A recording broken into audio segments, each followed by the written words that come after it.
Hello there, Comic Clan, and welcome to Comics in the Cross, the greatest streamers you have never heard of. Of course, I'm one of your hosts for tonight, Cross, alongside my partner in crime, Nitro. Nitro, say hi to the lovely people. What's up, good people? How are we all doing tonight? Welcome to the Comics in the Cross podcast, and welcome to our TED Talk. I'm going to start off by saying I'm probably going to lose some people in the audience tonight. Just know that my opinion is not Cross's opinion, and vice versa, which is also not necessarily going to be your opinion. I'm pretty sure after 60 plus episodes of this, they're very aware your opinion and my opinion can vary quite a bit. Although to be fair, we're not exactly like opposite ends of the scale here. No, I'm just a deeper end of the scale than you are. Deeper seething. We're on the same side of the scale. I'm just deeper into it. Deeper seething hatred for. Nitro saw the guys are for intelligentsia, and she all went, "Oh, where can I sign up?" Alright, man, you're already painting me into a box. I don't appreciate it. Alright, so obviously we're going to be covering Werewolf by Night tonight, which is the one shot that Marvel released about a week ago. Yes. About a week ago. And we're going to be covering She-Hulk, which the last episode aired last Wednesday, I think. The 9th episode. So, yep. I don't know what order you wanted to do this in. Or if there's any news, honestly, you wanted to cover before we kind of jump in. I don't think there's any news stuff that kind of came up. I definitely wanted to make a little bit of an announcement for Comics in the Cross, what's going to be happening with us. First of all, hey Space Hobo, how is it going, sir? Welcome on in, good to see you, brother. Been a little while since I've seen you, glad you could stop by. But there's a couple of new stuff, nothing... I don't feel like I saw something major. Right before we came on. Yeah. There's not a lot of context about it, but it's been something that DC fandom has been asking for a while. And I think other people as well, not just DC fandom. But apparently, Henry Cavill is signed on to play Superman in another film. Like, it's a done deal. I've seen that floating around again, and it's like, but like, I'm still waiting. I've seen that float around that often. No confirmation. Until like DC and Warner Brothers confirm that, I'm not believing it for a split second. Yeah. Do you know what casting news was kind of announced? And it's like, again, it's not been officially announced from the studio or anything, but I saw it from a reputable source who I've seen like posting about stuff that's been true in the past. Is that although it was floating around for a little while, the casting or recasting for General Thunderbolt Ross has happened, and it is definitely going to be Harrison Ford. I'm cool with that. I'm a huge Harrison Ford fan. He's not going to have any idea what's going on, but I'm a fan. I'm a fan of. I like Harrison Ford. I just kind of like. I see him getting into any sort of Marvel movie of like. Let's be honest, he's here for the paycheck. Yeah, I mean, he's like 400 years old. Yeah, like the dude. Let's be honest, the dude doesn't really need to work. He's been in Star Wars since like for how many decades? Star Wars. Now? He was in Indiana Jones. He's in Blade Runner. Now he's in Marvel. I mean, come on, man, you're covering. Well, that's it. The guy's been in that many awesome movies and franchises that have also just been like rebooted and sequeled and all that sort of stuff recently. Yeah. He was back in the the sequels of Star Wars. He was back for the Blade Runner sequel. He's going to be in the Indiana Jones sequel. Mm-hmm. So like the guy doesn't need to join Marvel. They should cast him as the new James Bond. I don't think it's a bad casting choice for Thunderbolt Ross. No, I don't. I think it's interesting. I am intrigued to see him like doing any sort of like voiceover stuff for the Red Hulk if they go that direction, because that's my thing. Is why would you recast Thunderbolt Ross unless you were going to do Red Hulk? Yeah. I just hope they don't there's no reason. There is no reason to cast just a random general guy to head up the Thunderbolts unless it's him. The only problem I've got as well, though, with Thunderbolt Ross literally being in charge of the Thunderbolts, which I don't mind that was a thing that happened in the comics. There was a version of Thunderbolts that happened with. The problem is if you go to the comic book version of it, when General Thunderbolt Ross ran the Thunderbolts, it was way better than the lineup we've got now. Yeah. It was literally like the black and red squad. You'd Deadpool, you'd Punisher, you'd Ghost Rider, you'd Elektra, You had him as Red Hulk. You know, you had Agent Venom. Mm-hmm. I'm like, that's a freaking amazing lineup for a Thunderbolts 5 team. super soldiers. And then you look at the team we actually got announced, and like, oh. So, like, regarding the voice thing, my only wish is that they don't carry on with this is a huge CGI character that just has a regular voice shtick. Like Mark Ruffalo with Hulk. I get that he's Smart Hulk, and I get, but if we're gonna get super nerdy with it, which we do, if your entire anatomy changes, your chest wall changes, your nasal cavity changes, your voice is gonna change. I mean, let's be honest here. If we're gonna have a fake character on screen and we're gonna be asked to believe that this is real, let's do some due diligence here, okay? Well, I'm looking at Abomination here too, Mr. Emil Blonsky, with that freaking Korg of a voice that you had in She-Hulk. All right, so my only wish is that they take Harrison Ford's beautiful voice and do whatever synthesizing you got to do to make it just terrifying. And that's what they should use for. Yes, that's what they should use for Red Hulk. It's exactly what they did to. I forgot the dude's name who plays Emil Blonsky, but what they did in the Hulk movie with Edward Norton. It's exactly what they did. It was his voice, but they just changed it to I can believe that voice comes out of that thing, you know? Yeah.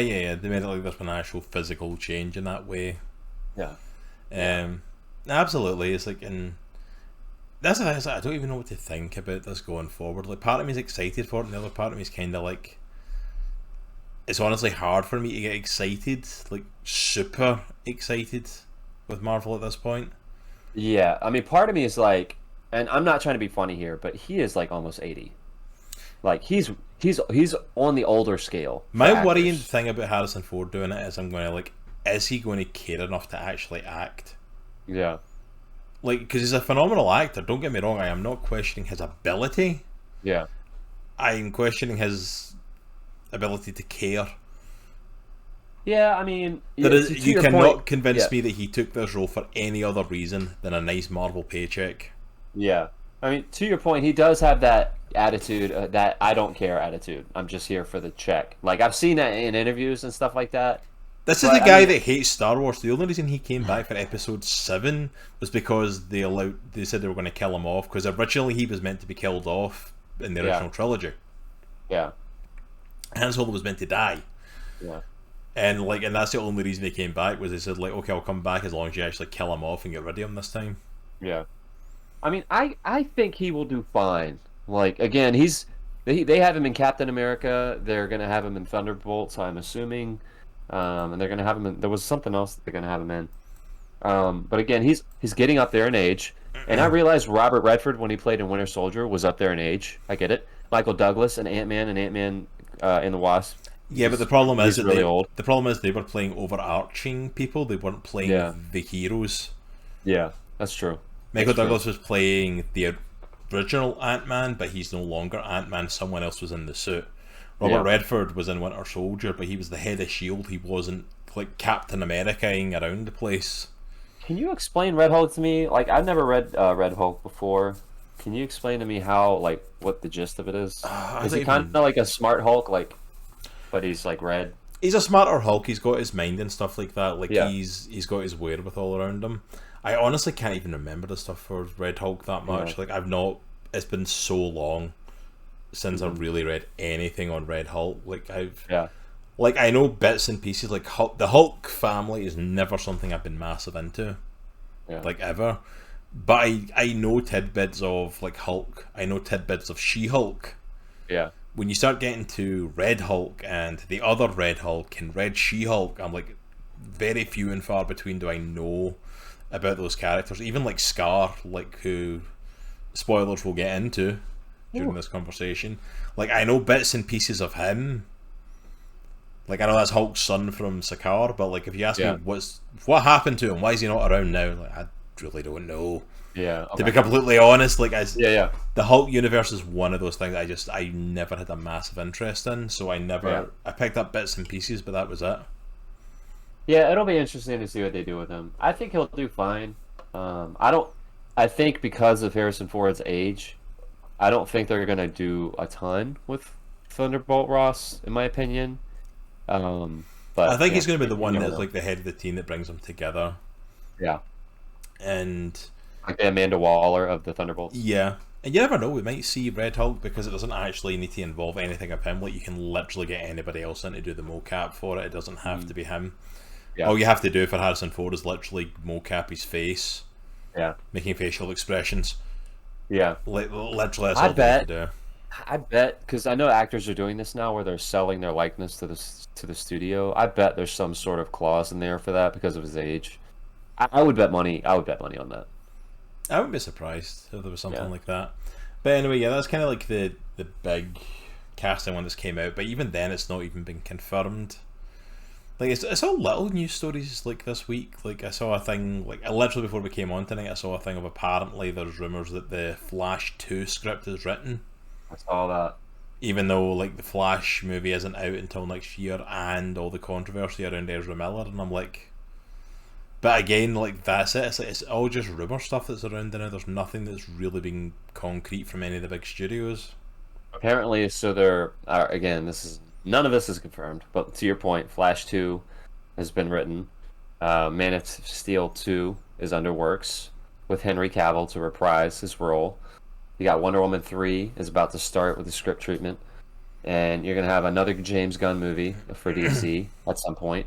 And Batman are going to do some Rogues Gallery movies. Yeah. That's what I'm hearing. Yeah, I heard talk about Colin Farrell talking about the Penguin TV show they were talking about based in the Batman watch the crap out of that. Like it's supposed to pick up right where the Batman left off. Like, he basically takes over Falcone's club and operations, but some of Gotham's like still underwater practically, or still dealing with the flooding.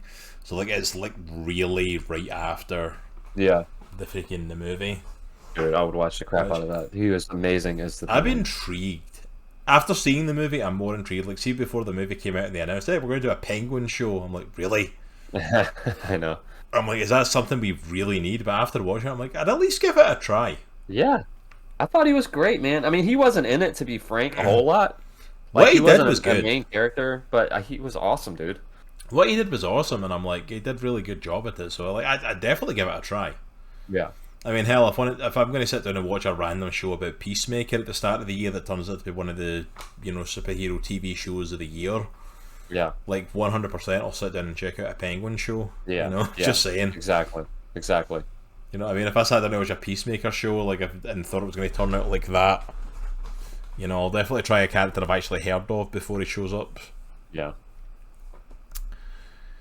But anyway, we're going to get into our reviews for this evening, because there's not much new stuff. But before we get into those reviews, I wanted to make it official, since we've kind of got confirmation on everything now. Comics on the Cross is going to go through a little bit of change in the upcoming months as we head into the new year. Don't worry, we're not going anywhere. We are still hanging around. Comics on the Cross isn't disappearing. We're not stopping the podcast. We're not stopping Twitch. We're not doing any of that stuff. We're still going to be doing what we do. It's just going to look a bit different going forward.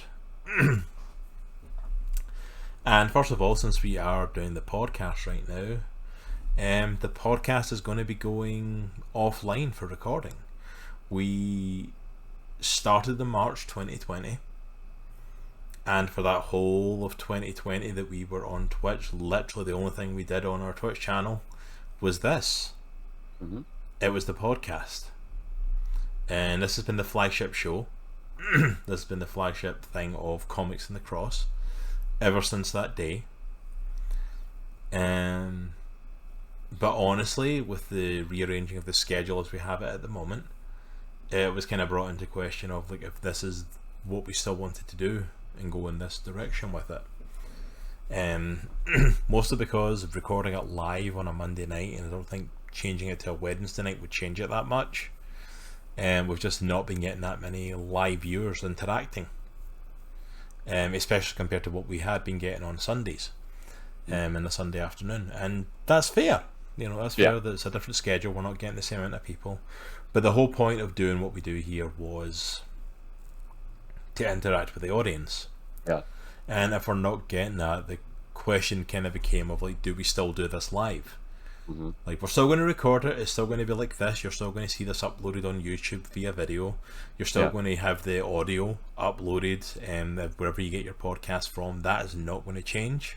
But just the doing it live element was just kind of brought into question of like, do we do this live anymore? Is this something that needs to be live? That also got compounded by the fact of the Comics and the Cross is really opening up into some different directions. Yep. You know, after the first year of doing the podcast, we started opening up to other streams. So we started doing gaming streams, we started doing the art stream, and then of course, you know, a couple of months ago we opened up and started doing Dungeons and Dragons. And honestly, I feel like the Dungeons and Dragons stream has taken off for us. Yeah. It's been huge, man. It's been a huge addition. It's been a success. Like, this is literally the time slot we run Dungeons and Dragons at. The same time slot on a Monday night, and we've been hitting double figures for those viewers, and we're, you know, barely anybody actually in chat live for the podcast. Yeah. Which, it just... I think at this point it's a case of thinking of what do we want to do, because we want to do what we enjoy. And we love playing Dungeons and Dragons. You know, again, this, you know, we never played it before, what, a month and a half ago? And it was our first session. Yeah, we were very excited to get into this. We were very excited to try this new thing. And apparently it was something the community wanted to see as well, because the community started showing up for it. Yeah.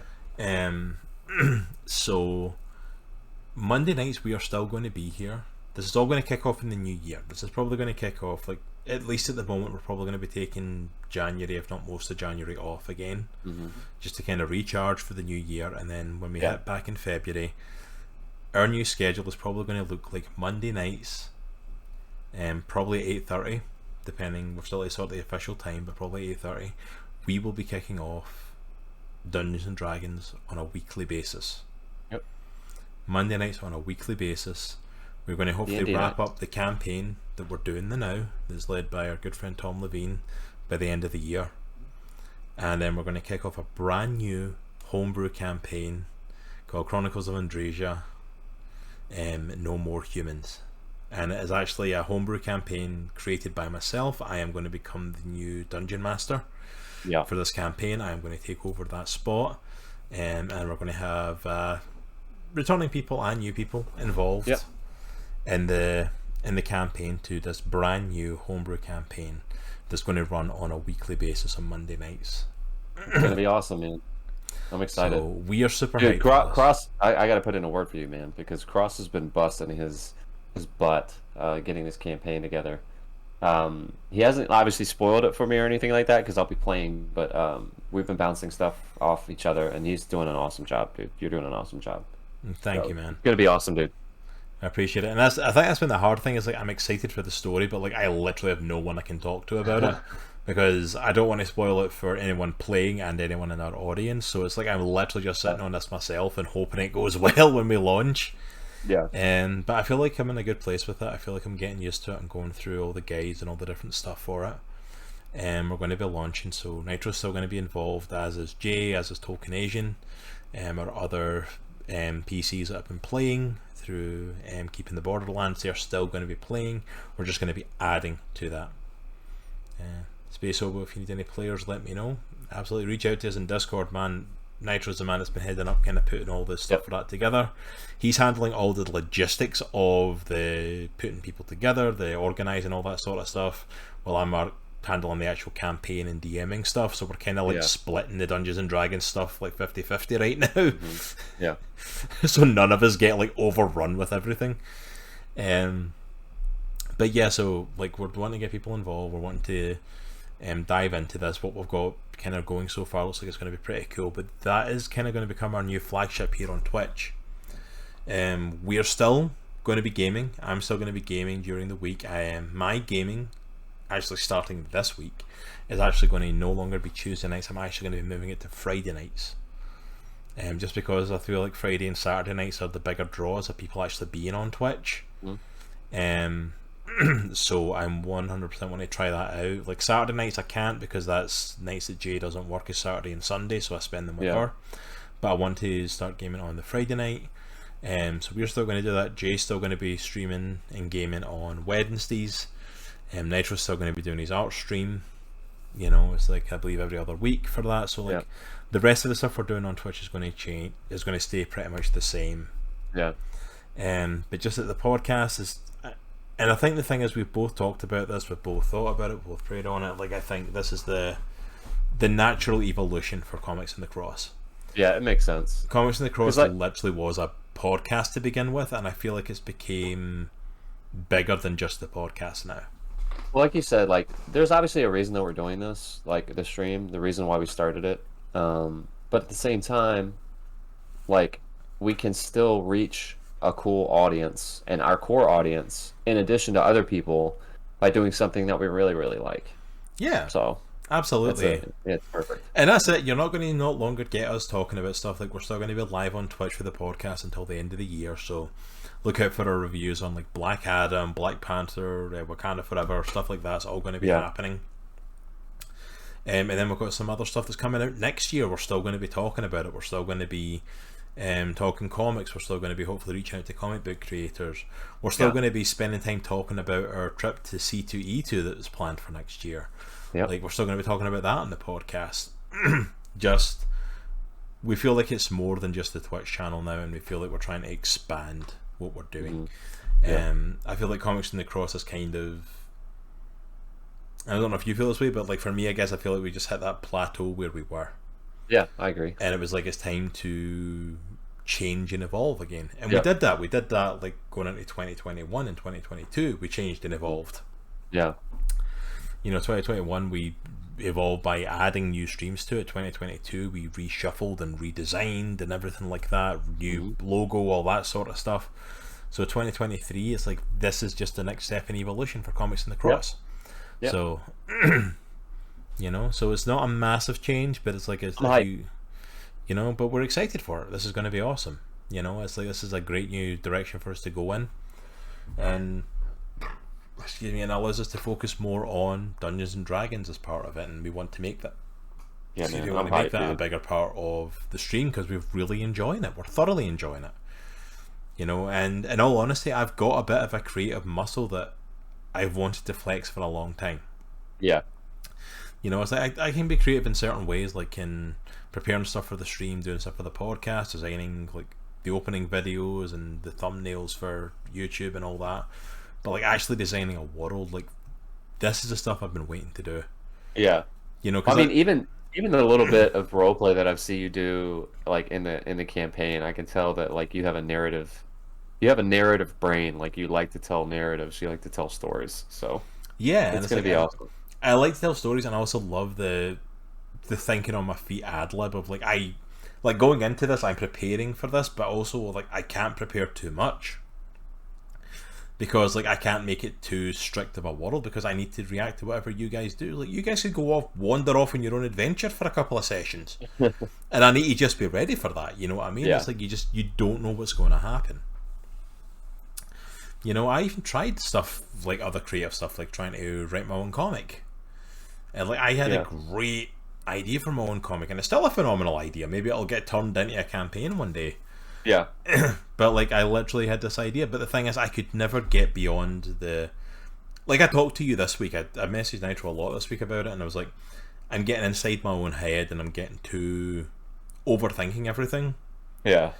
And when you're trying to write your own comic and you've got a mind that does that, like, I can create the big picture. Like, I had like the big picture for the comic series I wanted to do. I thought, this is it, beginning, middle, end, this is how it goes.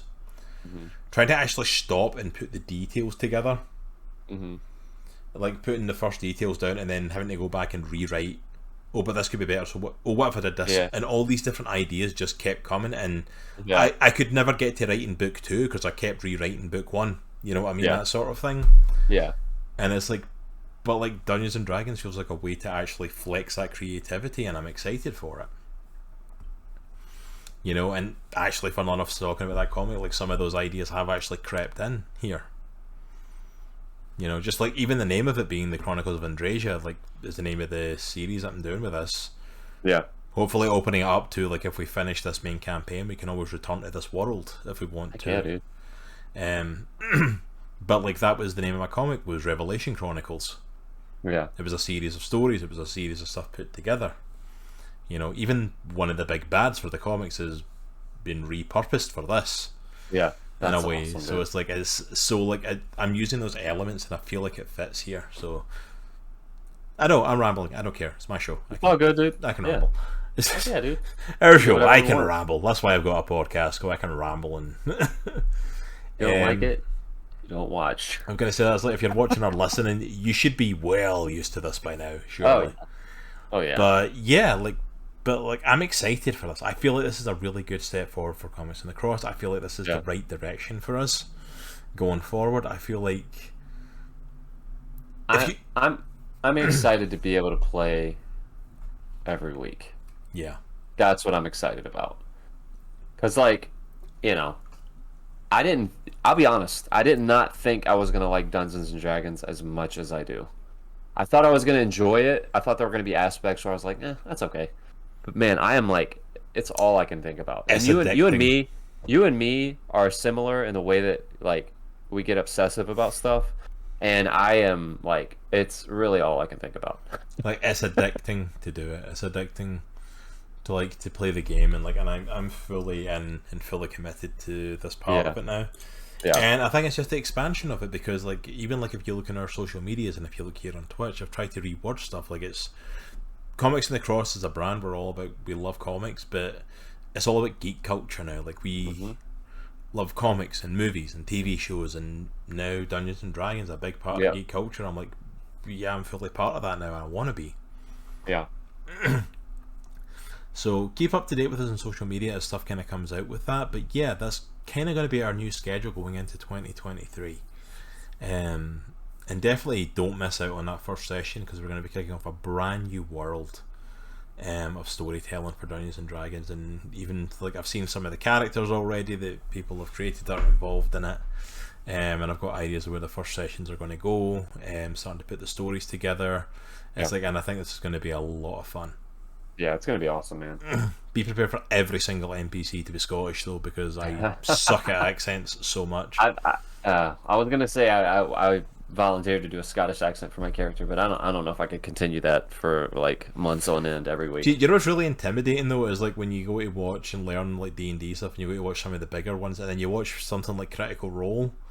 Dude. And you hear some of the voices that come out, and then you remember, oh yeah, they're voice actors. Yeah, they're professional voice actors, man. That's what they do. And you're like, they get paid to do that. And I'm like, wow, this is intimidating. I should not be watching this while preparing for a campaign.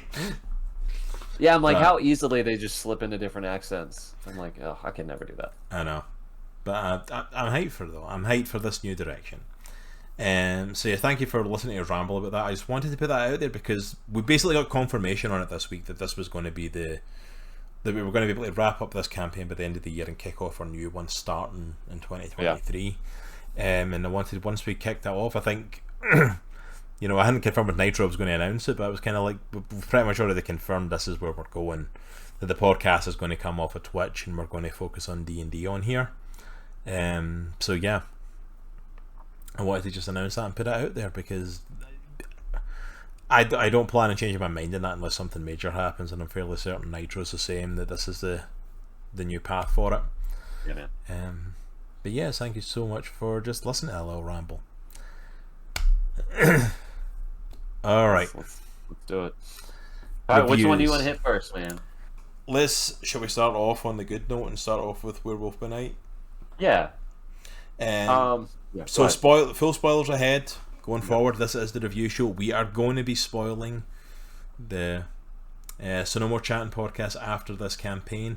Yeah, so the podcast is going to be still running here on Twitch up until the end of the year. So you'll still get us talking, like we've still got shows coming up talking about Black Adam, talking about Black Panther Wakanda Forever. We've got an indie comic book club planned for just before Christmas, where we're going to be looking at TMNT The Last Ronin. And we'll still be doing all that stuff going into 2023. It just won't be here on Twitch. Yeah. But every Monday night in 2023 going forward is going to be D&D. Yep. Which I know Mallet's probably super excited about, because Mallet literally messages today, did I miss when the next session is? Like he will be literally every Monday. he's literally in chat, chatting away through the whole D&D session. Yeah, dude. You know, so thank you, massive shout out to Mallet, by the way, because the guy's been like so supportive of our D&D sessions so far. Yeah. We do a little shout out for him actually, because he's been awesome. If I can spell, yes, I think I can. I remember how to spell. That's the thing I could do.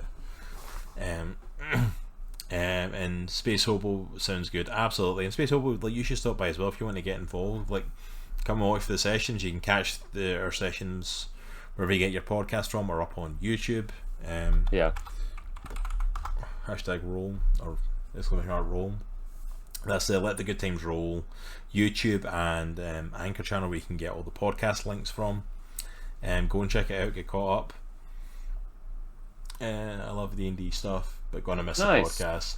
I enjoy the D&D ones, and it has me inspired now to try an RPG stream myself. Absolutely, Malik, go for it, man. Dude. Go for it, dude. Like, it's honestly, we've fallen in love with it. It's just been so much fun to do, and that's the thing. The podcast was a lot of fun to do, like live and in front of people, and we had some amazing interactions. We've had some phenomenal shows that have been fueled by people. But the honest truth is, like, just with the new schedule, like, in all honesty, if I can move it back to Sundays, I would. But just for the schedule we've got, I just can't do that. You know, Jay's working, I've got the kids, I could not commit an hour to 2 hours doing the podcast. It's just not going to happen. You know? And we might end up recording on Sundays, because at least on Sundays I can go take care of the kids if I need to and come back and finish, and, you know. Yeah, absolutely. You know, but like actually doing it live on Twitch, it's like we just not get the interaction that we did, and you know, onward and upwards, keep moving forward and evolving with it. It's like don't stay where you are. Don't stay in that comfort zone. Like it'd be really easy just to keep doing, you know, pesky real world. Absolutely, Mallet. Pesky actual life. You know, responsibilities outside of Twitch. How dare you? But you know what I mean? It's what are they? You know, it's like, but that's part and parcel of it. Comics Across has never been one to stand still. We always change and adapt as we need to. And this just makes sense, in all honesty. So, but yeah, I'd love you all to come and support me being a DM and see what I can actually, you know, pull off on stream. And come and see Nitro and their band of adventurers and what troubles they can get into. And from the couple of characters I know we're doing, it's going to be a lot of fun. Yeah, it's going to be so fun. There's a couple of them already in the campaign on my D&D Beyond thing, and it's been so fun just to kind of check them out and like get into it a little. But alright, we're going to go ahead with our review first tonight. We are of course reviewing Werewolf by Night and She-Hulk. Full spoilers for both. If you do not want these spoiled, come back once you've checked them out for yourself. Go and check them out on Disney Plus. They're both on there. We're going to go into full spoilers for both tonight and giving our opinions on it. And trigger warning, if you're a fan of She-Hulk, this is not going to be popular in her. This is not going to be fun for you. This is not going to be popular opinions on that show. But we are going to start off by talking about Werewolf by Night. Alright, man. Well, thoughts on Werewolf by Night. Alright, just kind of set it up. Like, what were your what was your anticipation of it going into it? Like, what were your thoughts? Couldn't care less. Yeah. Okay. Like, legitimately, like, it's like legitimately with everything that Marvel's been doing and all the stuff, like the announced Werewolf by Night, in my head when I first heard the announcement, I was like, for goodness sake. Like, we had the rant when we did the Thor talk about the fact of, like, I feel like they're stretching themselves thin. And they're doing so many properties all at once. Yeah. And then they go like that, we're going to do Werewolf by Night. And I'm like, really? You aren't stretching yourself thin enough? Yeah. And you're going to do Werewolf by Night as a Halloween special? Like, come on, it's going to be some stupid Halloween thing that we don't need. And then I seen the trailer. Yeah. And the trailer looked decent. Dude, I wasn't like super hyped when I seen the trailer, I'll be honest. But like I saw it and I'm like, okay, yeah, that looks decent. It's better than I thought it was going to look. Let's put it that way. Yeah. And then I watched I was going to say the show. Like, I watched the special, like 50. The one shot. 50 plus minute special, like just less than an hour. Yeah. Dude, this might be the best thing in Phase 4. Dude, it's really good. Like legitimately, like it's and I'm saying that when there's stuff like Spider-Man No Way Home and stuff Yeah. in Phase 4, like this is quality to stand up there. So, in my opinion, when they talk about we want to try something new, but we want to change it up, change the formula up a bit. I don't think about something like just because it ended. I don't think it's something like She-Hulk. Mm-hmm. You know, I don't think it's something. Well, yeah, I don't think it's something like Loki or What If. I think of something like Werewolf by Night. That is changing stuff. That is changing stuff from like, and I get it. It's still a little bit formulaic in how they do it. The show or the one shot rather. But man, it was really good. Okay, I'm gonna say this and put this out there, kind of talking about that change. First, I want to just say for Mallet, same as us, kind of. I didn't think it was going to be good. The black and white, I thought was going to be gimmicky. So did I, 100%. Like I thought, okay, we're throwing back to the old monster movies, but like I thought it was going to be really cheesy and really corny. I'm going to throw this out there. This might be a hot take, and this might be controversial. Mm-hmm. I think this direction should have been Phase 4. Yeah, I agree. What I mean by that is that Marvel expanded. Like, Phase 1 was its little world. Phase 2 expanded into the wider world. Mm-hmm. And then Phase 2 and 3 kind of like expanded into the universe, and we got Guardians of the Galaxy, and we got a bit more spacefaring with Thor, and we got Thanos, and we got all this worldly stuff. I feel like Phase 4 shouldn't have been multiverse, because I feel like that was just going in the same direction. Like going into space was the different direction from what we were seeing on Earth. Yeah, I feel like the next direction was to not go further out and do the multiverse. The next direction was going to go, you know what, we're going to kick it up, horror. Yeah. Oh, I see what you're saying. Moon Knight, Blade, Ghost Rider, you know, like heading towards, like, instead of an Avengers, heading towards a Midnight Suns. You can still have Doctor Strange, he's part of that. You can still have some of these darker characters that do stuff like that. You can have Man-Thing, who we got to see during this show, which, boy, am I going to talk about him. Yeah. Where does She-Hulk's CGI budget go? Freaking Man-Thing, that's where it freaking went. Yeah, that was awesome. He looked amazing. Yes. So, I agree with you, but I agree with you for a different reason. I think I like the direction that this one shot went, and I feel that this could have applied to other characters that they have full 9 episode shows for. I feel like a lot of this just one shots instead of like full seasons. Just a one shot. You could make it 2 hours if you want, hour and a half, hour long. I know who Werewolf by Night is. I know kind of his story. And I kind of know where he fits in the overall feel of the universe. And it was 50 minutes. Within less than an hour, we got an in-depth storytellings about the Bloodstone family, the fact that they're monster hunters. We got introduced to Elsa Bloodstone, one of the biggest monster and like Marvel Knights Dark characters in Marvel. The people have been clambering to see. Yeah. We got an introduction to the werewolf. What was his name? I completely forgot. I forgot the dude's name. Like the guy that's the werewolf. We got an introduction to him. I feel like that he's going around helping other monsters. He's getting hunted by these creatures, and we got an introduction to Man-Thing. And feel like I care more about him than I do about freaking half the other people in the MCU. Jack Russell was his name, but it was played by Gael Garcia Bernal. Phenomenal actor, and the character of Jack, like, really got you. I felt the heartbreak of Elsa Bloodstone and like the separation from her family, but wanting to do that. I felt like we got the introduction to Jack and him and his fight as the werewolf. I feel like Man-Thing. You wanted to up the game and have another Groot. You just got your new Groot. It was hilarious. Man-Thing was amazing. Boy, did I not expect him to show up again at the end. I thought he'd escaped. I'm like, oh, cool, that's it. And then he showed up at the end and flipping heck, he just confirmed this was a horror movie. Yeah.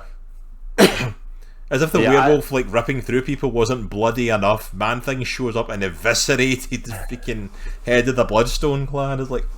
So, I'll give you a little bit of context to where I was coming into this. and I have the same exact take that you did as far as when I came out of it. But so I grew up, my mom loved horror movies, and Halloween was huge in my house. So that was a big deal. Like, we watched horror movies, we watched scary movies. That's what we did. So like horror movies and even classic horror movies have a special place in my heart, especially around this time of year. So when I saw, like you said, I could have given a crap when they announced it, right? I'm like, okay, I don't know who Werewolf by Night is. I don't really care, to be honest. When I saw the trailer, I was like, I am in. I am in. Because, you know, it reminded me of Benicio del Toro, Wolfman. Which you've talked about that as well, yeah. I'm a ginormous fan of that movie. I know it's not the greatest movie, but I love that movie. And this reminded me of that. To be a little bit nitpicky, I'm not a huge fan of the design of the actual werewolf in this one shot. I felt like the design of the werewolf was more of a throwback to the old Wolfman movies from the 50s. Yeah, and I get that. It was meant to get that feel about it, and I think also echoes like the Werewolf by Night comic when it originally came out. I think it was that sort of design, so I think it was all echoing to that. Yeah. Which, by the way, great practical effects on him. Like, makeup and stuff on him looked amazing for what it was. Can we point out the actual aesthetic of the show, though? Like, I don't know, I was watching some YouTube reviews in prep for our talk tonight, and one of them pointed out, and I saw it when I was watching it, I just didn't know what it was. There's these little artifacts that pop up in the right-hand corner of the show, like, periodically. Yeah. Well, like, that was on old movies, and that signified to the theater operator you need to change roles, like the movie roles. Yeah, I didn't know that. Oh, the little blinks in the corner? Yeah. Because they wanted to make it seem like it had been filmed like in the 1940s. Oh, so yeah, they went straight for that aesthetic, yeah. You got that organ music. You got there was grain on the film. It wasn't film, it was digital, but they applied grain to it. They had that little artifact in the right-hand corner. They had the weird, like, very noticeably practical effects of the smoke coming out of the ground. Like, when people were walking, I'm like, dude, this is so cool. I love it. I'm in. I love it because I will always give Marvel credit when it does something different. When it tries something different. Like, I was the same, like, I praised Guardians of the Galaxy so much because it was the sci-fi opera thing and it was so different from what we got before. Yeah. I praised Winter Soldier because it was the big action movie that we hadn't really seen on that level, that spy thriller type of action. Yeah. Like, when they do something different and they hit new ground, they show what they can do, and this was their foray into, like, this is what we can do with horror elements. And, like, it doesn't even have to be super bloody and super gory, you know. And I love the fact they got away with extra bits of gore and blood and stuff in it because it was black and white. I loved it. I thought it was really cool that they managed to get away with that because of that. But it was like, yeah, it was really dark. Like it was. I was surprised how dark they went with it. You know, with the secret society and the gore. And I mean, there wasn't that much gore, but it was pretty bloody. There wasn't a lot of gore until the end. It wasn't until he turned into the werewolf and and Jack started attacking people. Yeah, that we got it, and then obviously Man Thing's big kill at the end, like, was pretty horrific to watch. Yeah. Just to catch up with chat, like, first of all, Wolf Spider, how are you doing, man? What's good up, to homie? see you, dude. It's been forever. What is up? Hope you're doing good. And I agree with Mallet. Jack didn't need more than a one shot. Like, the Wolfman, absolutely. Yeah. Absolutely would love to have a Man Thing one shot, like, just him doing his thing. Yeah. And yeah, like he's saying what I said, like, the character looks like that in the comics, so they were very much throwing back to that design. But I was so impressed with this one shot. Yeah, it was really so cool, simple, but, like, you could literally do an Elsa Bloodstone movie or one shot. Yeah. And I know who the character is just off of that. Like, if I didn't know who she was in the comics, I didn't know she was a monster hunter, I didn't know anything like that. Yeah. That's your introduction right there. You know enough. Yeah. You know enough to delve into this world and who her family is and what they do, and, you know, like, they set it up so well. Like, how did you do this all in, like, 54 minutes? Yeah. Like, how did you do it this in depth? I have watched multiple hour movies that are not that good. Yeah. What's up, Nick? Hey, Nick. Nikolai, how is it going, sir? Let me do a little shout out for you. Yeah, like I said, I just really like. It was like a breath of fresh air after, just to be frank, all the crap that we've been getting over the past several months. It was definitely a breath of fresh air. I really wish it was longer, to be honest. I'm glad it was just a one shot. I'm kind of glad it wasn't longer, for the simple fact of it has been a long time since I've watched a Marvel property that left me hungry for more as much as this did. Yeah. This made me excited for possibilities of what's to come, and I've not felt like that in ages. We're doing good, Nick. We are reviewing She-Hulk and Werewolf by Night. Just talking about Werewolf by Night, the one shot on Disney Plus. Yeah, like to your point though, I feel like a lot of the characters that they wanted to introduce, even honestly, even Moon Knight, in my opinion, could have been a one shot. I think. Because you already have a world established with him. You could have introduced certain elements like the gods and all that stuff in that one shot, and you could have, because in that show there was a ton of stuff. It got kind of boring. It dragged in parts, and I think you could have condensed that into like just a one episode, just like maybe an hour and a half, hour long show. Yeah, I would say about an hour and a half. You could have condensed that down into something really. It's like I thought that could have been a really cool thing, and like even like that could be your setup for stuff for the Midnight Suns. Yeah. Instead of movies, one shot, and then have instead of the Avengers and like the movie setting up for that, you could literally do like one shots, and then bring the Midnight Suns together, like fighting whatever creature you want. It's like, Nick say my dad liked Moon Knight a lot. Neither of us watched She-Hulk. You didn't miss anything. We're going to get into She-Hulk, trust me. Yeah, I mean, I had a lot of wasted time in the series. Like, there was, like, I liked a lot of the character development they did with the characters, and Oscar Isaac really got to shine. But there were moments where it's like, you could have cut a couple of episodes out of this and just, Yeah, Mallet's saying Moon Knight had a lot of wasted time in the series, 100%. Yeah. And said I liked Moonlight, but I hated that they wasted so much time in it. Yeah, absolutely. 100%. I really did like the show. I felt like the bad part. I know we're not talking about the show, but the bad parts drag down the good parts. Yeah, and it's like, but Werewolf by Night, like, it reinvigorated me for a lot of the Marvel properties, because, like I said, I've been kind of getting done with Marvel Phase 4, like, and it's just so funny, like, because you've been saying it all along of like, Black Panther: Wakanda Forever will be like the big defining moment if Marvel can still hit hard. I'm like, yep. I would have lost money if you told me the property that would give me faith in what Marvel can do again was going to be Werewolf by Night. Yeah, that's nuts. I would have lost money that day, 100%. I would never have bet on that horse. Yeah. It's funny, as I was having a conversation with a childhood friend of mine who no longer lives in our state, but he's not a huge fan of comic books. But I'm sure you play this part in your family's life and your friend's life where you are the comic book expert and they always come to you for comic book questions. Oh, well, I am that person. I am that person in my circle, outside of you and I'm that person, right? So, like, they always run shows and run movies and stuff like that by me, and they watch everything and they love everything, right? For the most part. One of my friends just saw Love and Thunder the other day, and he said, I'm never watching another Marvel property again. He said, that's the worst thing I've ever seen in my life. And that is coming from an objective viewer of comic book media that liked pretty much everything that was being produced. Pretty much everything. And that is the direction, in my opinion, that MCU was going. Yeah. They were not doing good. And to your point, this was like a little shot in the arm of like, this is actually what we can do. Like, this tight script, this tight production, this incredible aesthetic, these amazing actors, the good CGI She-Hulk.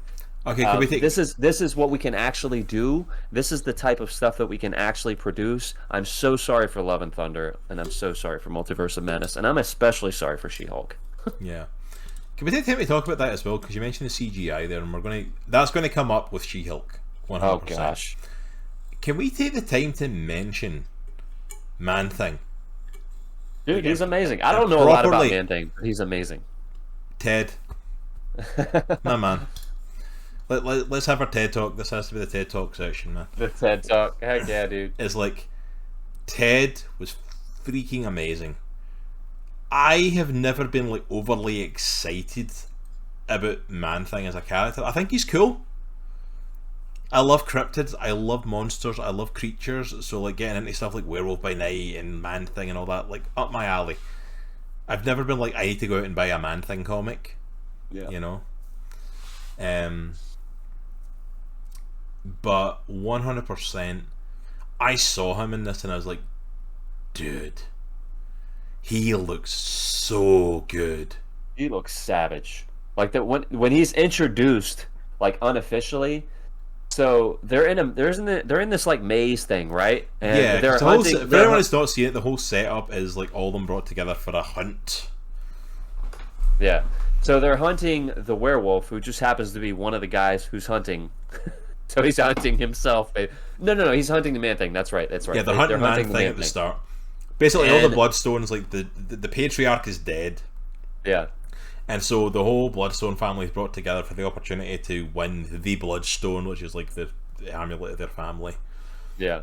So they're all brought together, and they're all like doing their whole thing of like, I have killed this many, and I have killed that many, and saying nothing about the Scottish dude. Just saying. I'm waiting for the comments to come from him. I just want to hear what you had to say.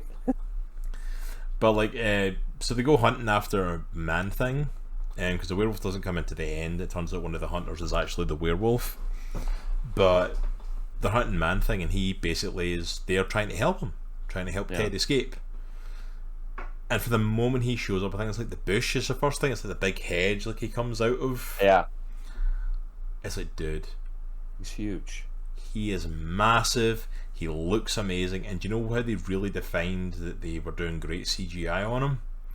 Is at the very end of it, everything goes into colour. Yeah. And we get to see the werewolf guy waking up. He comes out of like the little tent the freaking Man-Thing's put up for him.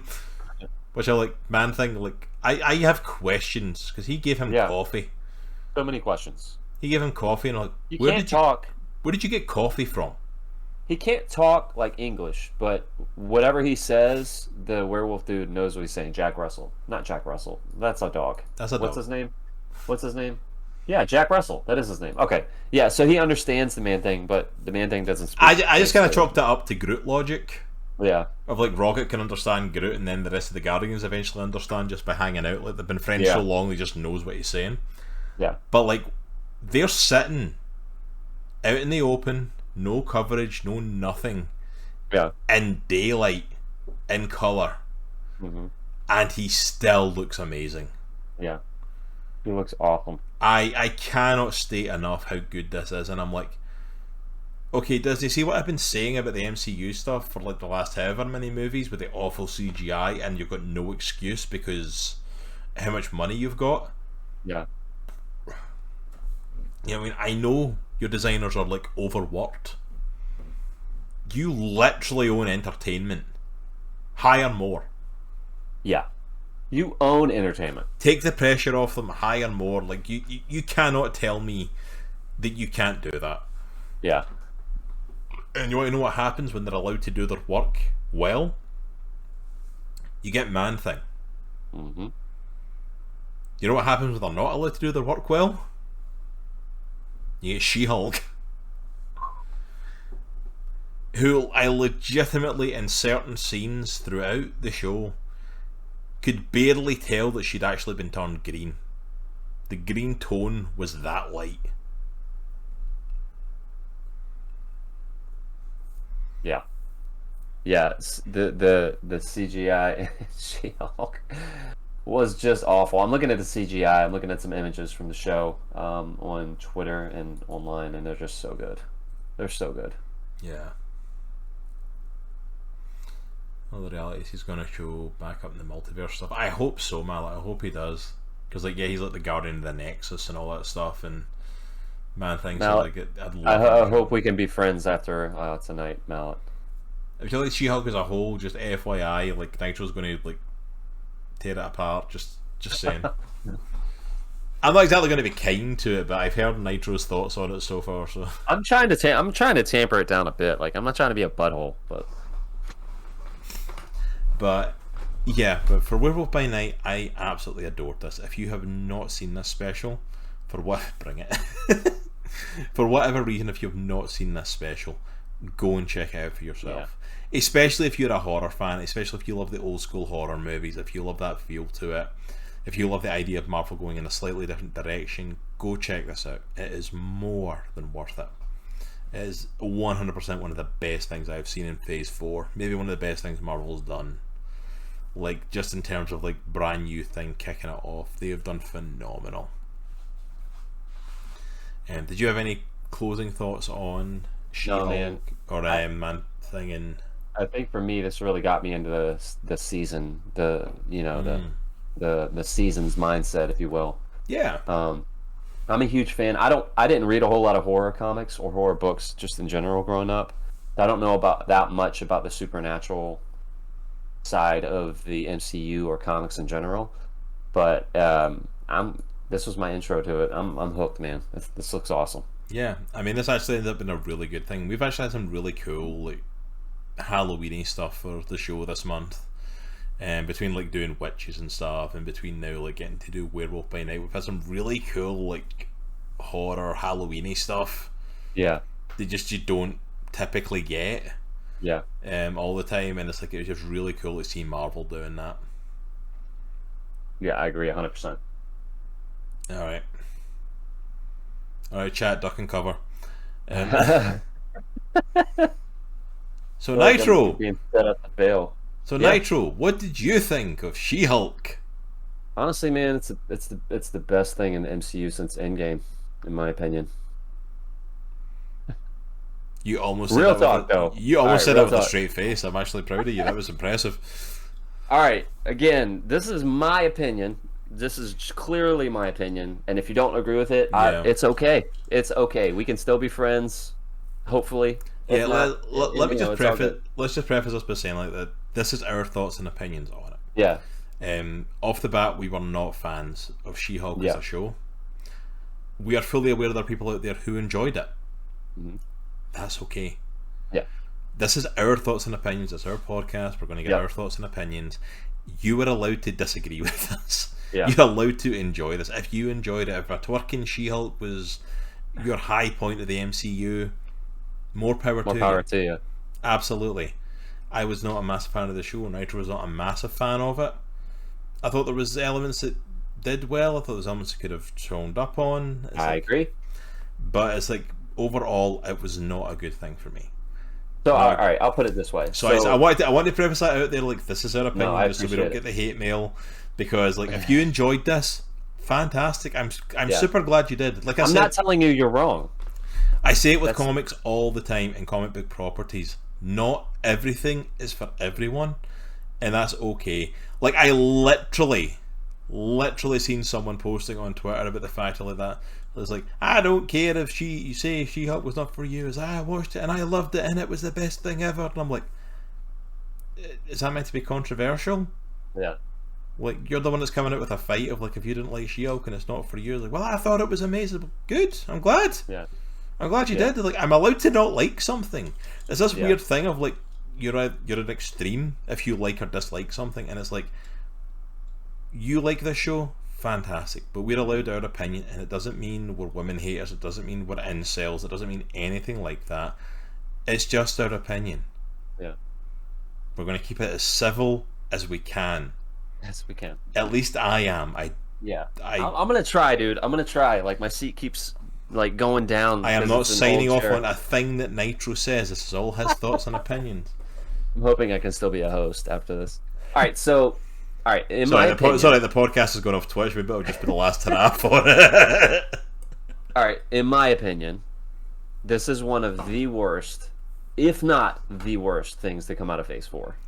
Tell us how you really feel.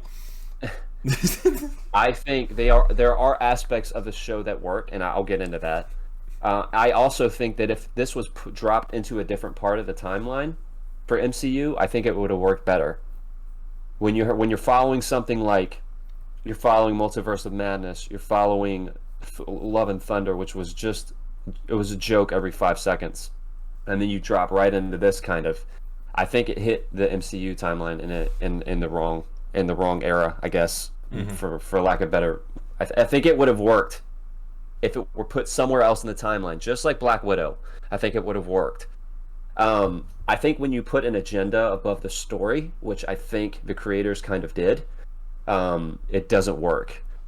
What didn't help also was the incredibly awful CGI. I thought the story was boring at best. Nothing really happened. There was a lot of nerfed characters, which I was pretty upset about. And yeah, like I said, I wasn't a fan. I realized that I am probably not the target audience for the show, 100%. And yeah, like I said, there are some things that worked minimally, in my opinion. There are some things that worked. I thought Tatiana, what's her last name? Maslany, incredible. I thought she was incredible as She-Hulk. Yeah. Or as Jennifer Walters. She was incredible as Jennifer Walters. But the list of stuff that I have that does not work is incredibly long. I think subjectively, because it's my opinion, I think subjectively it's just not a good show. Yeah. and that's perfectly fine for her. Like I think that's a very valid point for it. Have you got more? Are you stopping there? All right. I mean, I've got a ton of notes because I knew if I didn't write notes, like I would go off script. I think. Shall I jump in before you start going episode by episode? And no, another thing. I'll let you talk in just a sec. I think. Next was going to turn into freaking Uncle from the Jackie Chan adventures, and one more thing. What's happening right now with the discussion of She-Hulk is critics of the show are being lumped. Specifically male critics are being lumped into a gigantic category. You kind of mentioned it when we were coming into the review, like you're either a misogynist, or you're an incel, or you don't want a woman superhero, or you don't want a badass woman on screen. And that's obviously not the case for either of us. No. All right, so I was like, all right, do I not want women on screen like doing some badass stuff? And I'm like, no, that's not the case. And I thought about all the movies that I love. We grew up with stuff like Alien and Terminator. That have incredible female leads, including some comic book properties. Mm-hmm. And I am going to list a few of them so you know that I'm not just pulling this crap out of my butt, all right? Scarlett Johansson was amazing as Black Widow. I was going to go get a coffee and let Nitro. Black Widow, amazing as Black Widow, incredible. She brought a ton of humanity and empathy to that character, and she was a badass, right? Zoe Saldana, Gamora. Scarlett Johansson is Black Panther. I'm not letting that run away. I'm not letting that go. You know I can't. A lot of these, like Zoe Saldana, Gamora, right? Mm-hmm. Michelle Pfeiffer, Catwoman, Batman, incredible, right? Gal Gadot and Wonder Woman 1, not 2. Oh, she was phenomenal. The issue in Wonder Woman 2 was not her.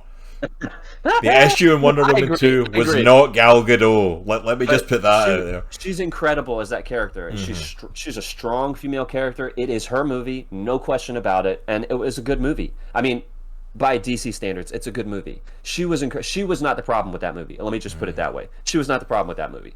You have Famke Jensen, Jean Grey from the X-Men movies. Phenomenal. Yeah. You have Linda Hamilton, who we grew up with as freaking Sarah Connor.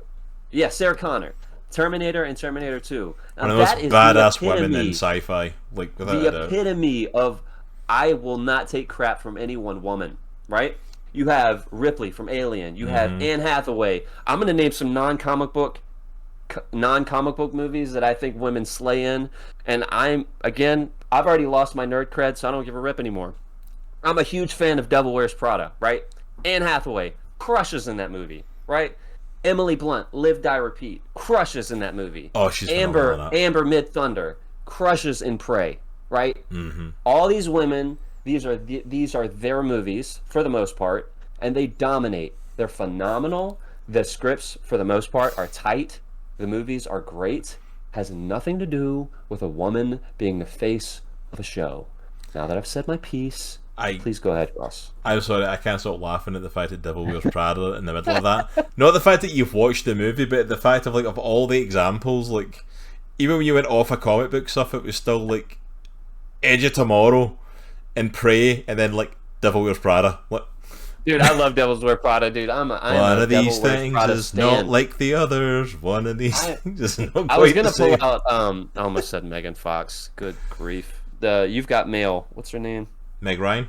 Yeah, that's it. I used to have a crush on her. Meg Ryan. Oh, she's yeah, amazing. Dude, I think everybody had a crush on her in the 90s. Oh, yeah. We grew up in the 90s with Meg Ryan. Like, but so I guess my point is like there's a very dangerous thread of lumping critics of this show into a large bucket, which is an easily dismissible group of people. Oh, they're misogynists. Oh, they're incels. They don't really want a woman as a face of a superhero or superheroine or the star of a show. That's not the case. The show just sucks.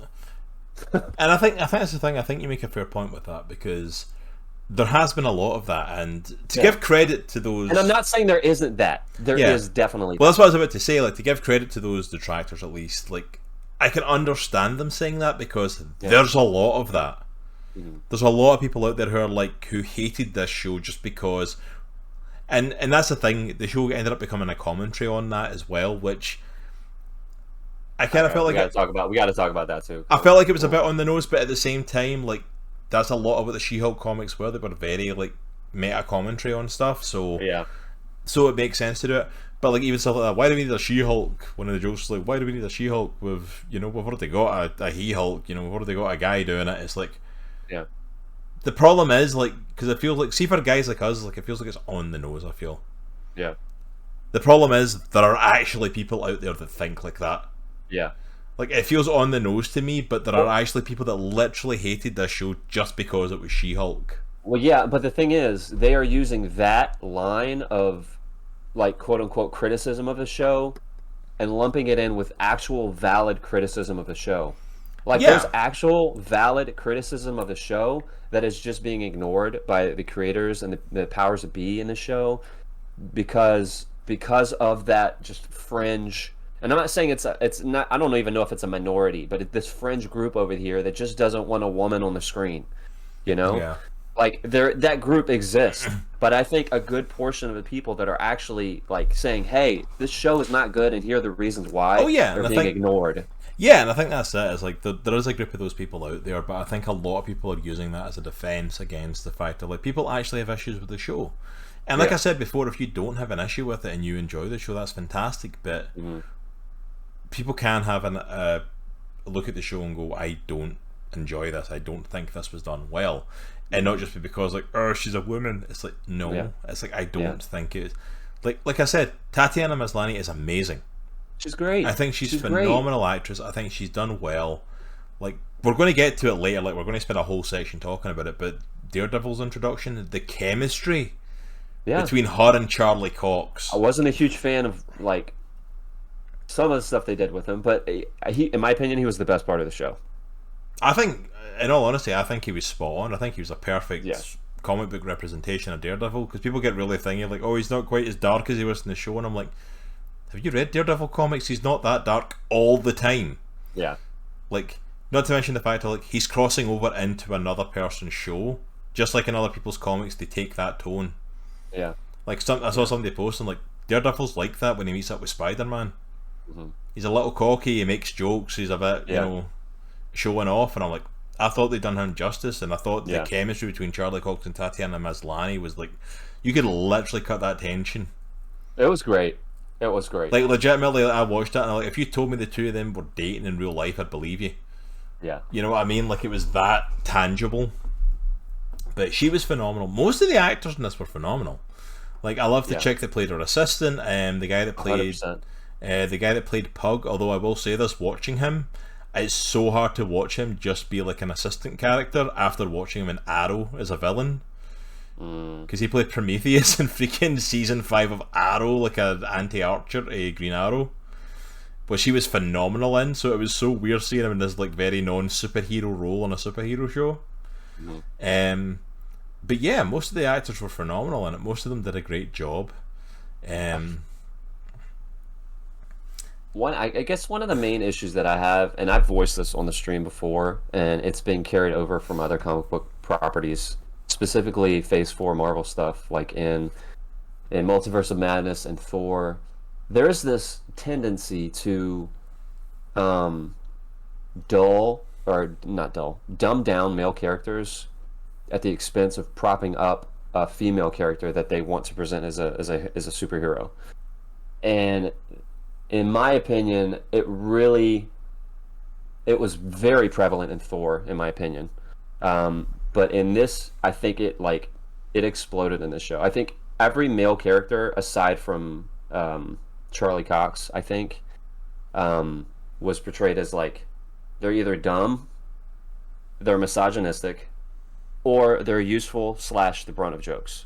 And even Charlie Cox's Daredevil fell into that at some point when he'd had to do the walk of shame, which I wasn't a huge fan of that. No, that's what I was talking about. I will say I disagree with that completely. I think his character was done great. Like, he's one of the biggest, like, sleeping around people that sleeps with everybody and anybody in the show, so we make that joke at his expense. I'm like, that's actually quite on point for Daredevil, I would say. Well, I guess that chalked that up to me not reading a whole lot of Daredevil. I didn't realize he was sleeping around a lot in the comics. Oh yeah, so. He sleeps with everything. That's kind of the funny thing of having the two of them hooking up, is the two of them are notorious for like both sleeping around. Yeah. Like Daredevil and She-Hulk are very... Well, She-Hulk's very sex positive and is quite happy to sleep in that sense. Like, Daredevil just like... I try to think of a better way to say man-whore. Than like, you know what I mean? It's like he literally would just sleep with pretty much anything. So I'm like, him doing the walk of shame, I think, is a kind of a funny nod to that personally. Yeah. But like, no, he was handled spot on. Although I do think there was a lot of that stuff. I mean, you look at like for instance Bruce, like Emil, even Wong. Honestly, like we're watching sitcoms now. We're watching Sopranos on the couch instead of like being the Sorcerer Supreme. Is that what we're doing here? Is that what we're doing? See, I agree with it to a certain extent, but some of that stuff is carry over stuff. So I wouldn't necessarily blame it fully on She-Hulk. Like, there have been jokes on that before, but like with Wong, that he would be into that sort of stuff. Like, I mean, even in the first Doctor Strange movie, he's listening to freaking Beyonce and stuff. Yeah. So like, having pop cultural stuff was very much there before. And Hulk being kind of like nerfed. He was more nerfed in this show than he ever has been, in my opinion. He definitely was more nerfed in this show, I feel, but I feel like they've been building up to that. Oh, I agree. I mean, I feel like they definitely have done that. Like when we got into like Endgame, and then I think the big thing for me that really showed it was in the finale when you get him and Abomination with each other. Yeah. And then somebody done like a shot of that, and then a shot from Incredible Hulk and Abomination like locking up. Yeah. Hulk is like less than half the size of Abomination compared to what he used to be, and I'm like, talk about them like kind of nerfing Hulk. Like, Mallet's saying as well. Like, they've nerfed him for some time. It's like it's kind of gradually been getting to that. It's like, so I'm just comparing this with Thor: Love and Thunder, just because that was the latest MCU movie to come out, but. You look at like, I just started reading the Mighty Thor run, or the run that leads up to Mighty Thor. Mm-hmm. Jason Aaron, I think. Jason Aaron's run. Yeah. Amazing run. One of my favorite MCU comics I've ever read. Yeah, probably the best run ever. They're building up to Mighty Thor, Jane Foster's Thor. In the movie, you have Thor, a character who's been fighting. Who's been waging war and doing battles, that he fights. That's what he does for thousands of years, right? And then you have Jane Foster, who got the powers of Thor and is basically on par with him, like battle-wise and fight-wise. And you have, in my opinion, they nerfed Thor to make Mighty Thor look better. And I don't think you have to do that. Like, you don't have to nerf or dumb down a male character in order to make a female character stand out. Like, they can coexist, right? They can coexist. Like, you don't have to dumb down male characters. And this is a really big issue with me. Like, you do not have to dumb down male characters to make a female character succeed. I'm tired of the men in the shows and the movies being the butt of jokes, it's getting old. It's getting really old. Yeah, I think that's part of a larger problem across like movies and TV shows, especially. But especially funnily enough for Disney stuff is, I don't think people that they get in know how to write female characters well, or characters in general. Excuse me, because there seems to be one of two ways, if not two ways together, that they try and write good female leads. And that is either to make them look better, we're going to dumb down all the males around them, like you said, and kind of make them butts of jokes, or we're going to basically make them perfect. You know, the quintessential Mary Sue that people talk about, like Rey from Star Wars. Yeah. One of the ones I've heard is like Mulan for the remake of Mulan. Yeah. You know, it's like they don't have to go, like, if you look at the arcs that they go on compared to like male counterparts, the men are strong characters, but they're also flawed.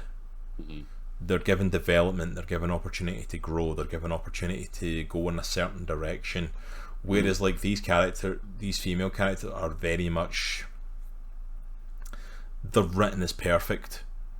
They're not allowed to have anything wrong with them, because it's that thing of like that we can't, to show a strong female character, they can't be allowed to seem weak.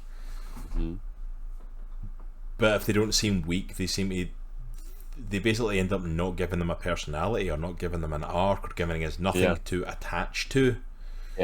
And I think that's something that's a big thing that a lot of writing has done recently. Because I feel like, don't get me wrong, I understand where it comes from. Because it comes from a place of, we used to do that to women. Yeah. It used to be coming from, like, to write a male character strong, you had to be the big strong male, and like the women around him couldn't do anything. The damsel in distress. Damsel in distress. Yeah. Which, don't get me wrong, is not a good direction to go either. You know, it's equivalent of fridging the girlfriend. You know, that literally came from the idea of a comic where they literally killed and stuffed the girlfriend in the fridge in a Green Lantern comic just to progress the male character. And it was that idea of like doing something to the female just for the male, or doing this to make the male better. And I feel like what we've done is swung the pendulum too far the other direction. Yeah. Of like, we're now like, oh, we need to have strong females, so that means all the men around are idiots. And it's like, we need to, there's this small part we had where we met in the middle, and it's like, hey, we can have strong male characters and strong female characters. We can have strong female characters without the guys being incompetent. We can have strong male characters without the women being defenseless. Correct. And it's like, it's this amazing in-between that we can do, but for some reason we don't seem to do it. And in all honesty, I would chalk it up to lazy writing. Agreed. 100%. It's sheer lazy writing, because it's like, if I write the men around her as an idiot, she looks better by comparison, rather than actually making her a compelling character. Exactly. And it's the same with men. It's the same with that. Like, you know, take it as like it's watching a stupid action movie. Like one of the ones is like it's a popcorn action movie. Yeah. It's like you watch it to see the guy do stupid heroic stuff, but like you're not in it for, he's not a developed character. You know, he's not in it for the long run. It's like oh, this is a stupid action flick. It's like, I mean, just look at some of the stuff that some of the properties that we had mentioned when we first started talking about She-Hulk, right? To look at Batman, and I know that's not like the Citizen Kane of comic book movies, but look at Batman, Tim Burton's Batman Returns with Michelle Pfeiffer. You have Michael Keaton as Batman, you have Michelle Pfeiffer as Catwoman. Both very compelling characters, right? With decades of history. Very well written, both of them. Both very strong-willed, right? But they both exist in the film. There's a give and a take with a relationship. Sometimes Catwoman is like, no, we're going to do this. Sometimes Batman is like, no, you need to come with me.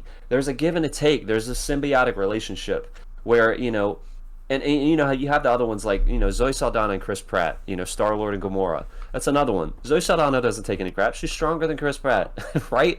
But, you know, he is the butt of jokes, but that's kind of his character. That's kind of his shtick. Yeah, right? but the whole thing he's the butt of all the jokes. Yeah, Star Wars is an idiot. That's kind of part of his he's character. an idiot, right? But at the same time, It's Do you know not the because big he's a great guy. example? The great example of that actually, especially compared to like the MCU version, is good. But actually, having played through the Guardians of the Galaxy game and playing that right now, you really get to see that.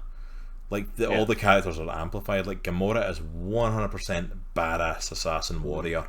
Yeah. She is like ripping through people, and Star-Lord is a idiot, as always. But at the same time, when the chips are down, they all turn to him. He's still the leader. He still has his role. He still does his thing. And it's like, you know, I will say this as well though, like Mallet's kind of pointing out in chat. First of all, Patty Jenkins is great writing female and male characters in Wonder Woman, at least the first one. Yeah, she did a good job. I think she got overestimated after Wonder Woman, and they started like throwing all this stuff at her, and I'm like, Wonder Woman 2 proved like, maybe she's not quite as good as we were hoping, because Wonder Woman 2 was really bad. Really bad. Really bad movie. But see, She-Hulk had that vulnerability to her, and it's like, in her relationship with her parents and stressing over things. See, that's the thing. I think they did try to incorporate stuff like that in She-Hulk. Ooh, your camera is way out of focus. Don't know what happened there. We're good. It's like Nitro just started drifting off from the conversation there. Apparently, his camera. But yeah, no, absolutely. But level of good writing is not common in Hollywood. Absolutely, and I think that's the major thing for this, because I think She-Hulk, the writing is where it let down. I think if it had better writing, I would have loved Tatiana Maslany's She-Hulk. Because let me verge off of this thing, because we've got a whole chance for this podcast just to become talking about our views on the male versus female characters and how they're written. Yeah. Because there's other stuff in this show that I did not enjoy. And I think I'm going to try and get this out. Hold yourself back. I'm good. I've said part of my piece. I'm going to hold off. I know. I'm going to try and get a thought out here. I'm trying to phone. I know. I know. I will not interrupt. It's okay. It's okay, boy. It's okay. Sun's getting real though. Sun's getting real over. But my big thing for it was, I don't think it knew what it wanted to do. I think it wanted to try and be a kind of office comedy episodic show while also having an overarching story. And I don't think it did either of them well, particularly. I think the episodic things just felt like they were going nowhere, because it just felt like stupid stuff thrown together. And I felt like the overarching thing just, it took till the end of the show for anything to come of it.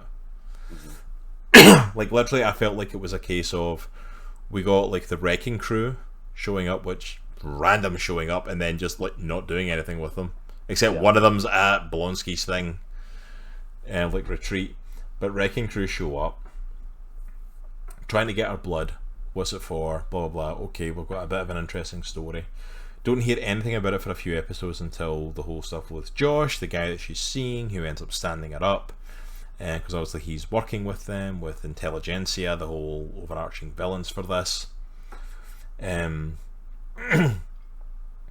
Malice, don't get me started on how mad I was and how lame they made the wrecking crew. Absolutely. Bunch of random dudes with like Asgardian infused like weapons, and like that was it. Did nothing. They were around for like 2 minutes. But you got the stuff with Josh, and then it was literally like nothing happened with Intelligentsia, really, until the end of the penultimate episode leading into the finale. Yeah. And it was like, and the whole big reveal of it was the guy that she'd been dating that was coming to her law firm and all that stuff, and all that was behind it, and it's this big, you know, incel group and all this stuff that they were leading to.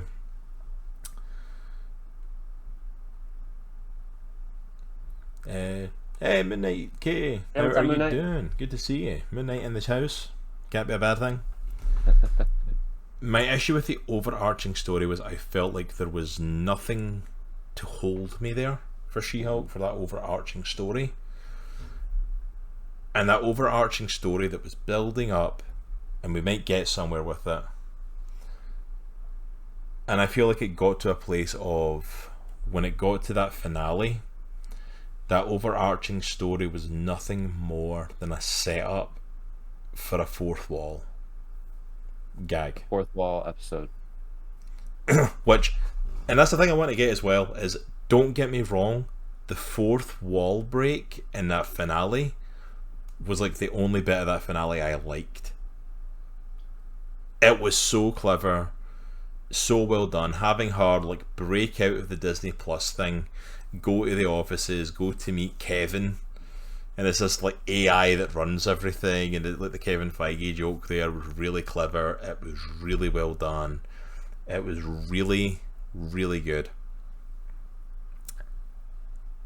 But the thing was, like, the whole thing was like, I get the start of the episode was meant to be that thing of like everything coming to a culmination and everything coming together, and like her realizing, wait a minute, this is stupid, and she goes to see the powers that be to try and change it. Love that. I think that's a really smart meta commentary on the whole thing and the leading up to the superhero thing. The problem is that she goes to rewrite the ending, but she doesn't rewrite the ending. It literally, when she jumps back in, it jumps into, and they're arrested. Yeah. So nothing happens in the finale except a fourth wall joke. So literally this overarching thing was literally just for them to go, this is done. Intelligentsia is done, beaten, arrested, and a fourth wall joke, and oh look, Daredevil's back for a family barbecue at the end. Like what is it, Fast and Furious style? Yeah, Fast and Furious. I saw people saying that, and I'm like, that was it, and I'm like, so you try to do the overarching story. That was the payoff. Was one joke for the Intelligentsia story. Yeah. And the problem was, like, the other stuff was like the one-off episodes just felt like they didn't go anywhere. Yeah.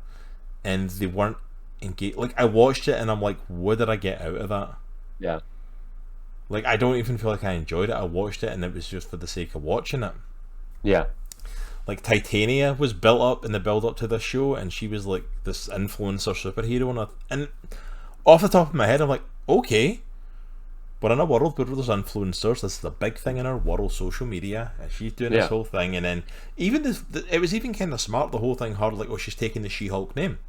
Yeah. Instead of, you're using She-Hulk, I own that name, I've got the copywritten.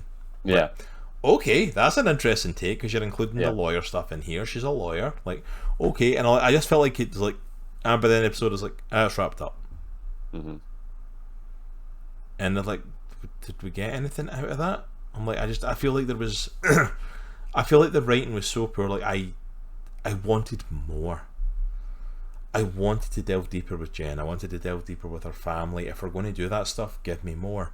If I want to do stuff, like even just some of the random stuff, like the episode where it's like the Megan Thee Stallion thing, and it's like, oh well, they've done commentary like that in She-Hulk comics, and it's like, yeah, but it wasn't even important. It was literally a B plot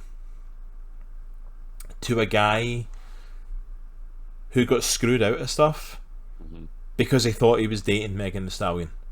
Yeah. And he wasn't. And then out of nowhere, the actual Megan Thee Stallion shows up. Yeah. And it's like, okay, and it's like, and again, it was like, and then like the end credits thing is the whole like the twerking She-Hulk. Like, I don't care if she wants to twerk, let her twerk. It's like, it's not the worst thing in the world I've seen. Like, it's like, it's modern commentary. It's talking about that stuff that She-Hulk did. She's going to do it. Yeah, Disney's going to comment on modern stuff. Yes, because Disney, well, they own everything anyway, so why not have one of their characters twerk? My thing was like, again, it felt like it was a build-up to a joke. I felt like we're going to do this B plot with Megan Thee Stallion, and it's going to be really funny because Megan Thee Stallion is going to randomly be in the room when they're doing the court case for no reason. Yeah. Even though she's technically not involved, because the dude just thought he was dating Megan Thee Stallion, and it was actually, what was it, like a shapeshifting Asgardian or something, I think it was. Yeah. Ages ago I watched it. I wasn't rewatching it for this. Just saying. And it's like, but Megan Thee Stallion's randomly there, and I guess what, we can have her and She-Hulk like talking to each other. Like, why is she hanging out with She-Hulk? Yeah. She-Hulk wasn't even taking that case. It wasn't even the main case of the thing. It was the B plot. And then they're just randomly hanging out so they can have She-Hulk twerk. And I'm like, the whole setup was for a joke. You gave me a whole episode for no reason except a joke. That's my issue with the show. Is like, I felt like, because people are like that, it's like, oh, you're just a guy that hates She-Hulk. No, I love She-Hulk. I think she's amazing, strong, smart, sexy female superhero that you could do so much with. You could play into all these facets, and what you gave me was setups for jokes. Like, it's funny, right? It's funny. No. You're forcing a build up to a joke. Tell me a good story involving this character, because Jennifer Walters, She-Hulk in the comics, is a phenomenal character. Yeah. She's a phenomenal character. It's like, oh, you just don't want to see her anymore. No, I do. I want to see more, just with a better writing team. Yeah. Like, all of this was build up for nothing. You know what I mean? And then it was like, I don't mind, like, the whole thing as well of like other characters popping in. But like, even she made the joke. Even she made the joke of like, in like episode 4 or something, of like it was becoming like a freaking, you know, like a cameo, like payoff of like we were going to have random people cameo in every episode, and I'm like, which I felt like was almost like a kind of thing like, you're waiting for Daredevil, but we're giving you a different cameo instead of like, no, just give me her until Daredevil appears. Yeah. Alright, so Mallet said the show wasn't perfect, and there's some other commentary I'll get up to above his, but he said it wasn't, but the fourth wall stuff was generally funny, not as much as Deadpool funny. I thought, in my opinion, some of the fourth wall breaking stuff was probably the better part of the show. Specifically, the last episode, the amount of self-awareness that Marvel has about how their stuff is starting to not be good is incredible to me. Yeah, but it felt more like a case of like, we're just going to comment on it rather than fix it. Yeah, rather than fix it, we're just going to comment on it. And hey, you're in on the joke, right? Our stuff sucks. Yeah, we are. We're definitely in on the joke. Okay, I will give you that, Mallet. I just seen Mallet's comment there. 100%. At least there's stuff in She-Hulk I can go, okay, that was actually pretty good. Yeah. And Thor Love and Thunder, there was not a single moment I came out of that and I went, that was a decent moment. So I will give you that. Oh yeah, the intro to the final episode, like, okay, that was pretty cool. What was the intro again? It was the play on the old Incredible Hulk TV incredible show. No pun intended. But that was awesome. That was really cool. I mean, that was a really cool idea. Like, I'm all for that. Like, that's the thing. The meta stuff was actually some of the best parts of it. Like, the actual meta joke in the last episode was good. I didn't like that was the setup for the whole overarching story, but the joke itself was good. The meta stuff where Jen talks to the camera, for the most part, is fine. I didn't have an issue with it. Yeah. I mean, there's an appetite for that, right? Like, look at Deadpool 1 and Deadpool 2. Like, it's not, like, filled with it, I think, like She-Hulk is. But it still works. Like, there's an appetite for that fourth wall breaking, like... See, the difference is, I think She-Hulk feels more filled with it. Because they felt like they had to do more moments because it was a show. I feel like if it was a movie about the length of Deadpool or Deadpool 2, I don't think we'd have felt it as much. But because you're probably right. Because instead of like being a 2-hour thing, it was like a 5-hour thing. Yeah. Across the 9 episodes, it's like it was a lot more noticeable that she just kept doing it. Yeah. And it's like, but I will give that, and that's the thing, Mel. I will give you that. Like, if you enjoyed the show, absolutely. And there is stuff to like. I will say that there is stuff about the show that is good. And there's stuff that I definitely would comment well on, but there was a lot of stuff that, and for the most part to me, it comes down to the writing, whether it's She-Hulk's character, whether it's the storyline itself, the writing was not on par. Even as far, like, and I've been fairly critical of a lot of the Disney Plus shows as of late. Like, some of them I've been really critical of, and like especially with, like, on like, you know, hitting the landing with She-Hulk, I feel like it screwed the takeoff. It just did not get the momentum it was meant to get, and I say that as someone who wanted it to get momentum. I want it to be better. You know what I mean? You don't have to nerf Hulk to try and make her look better, but she should still be on par with getting the stuff from Hulk, especially if we're starting to kind of phase out some of the Hulk stuff and bring in She-Hulk.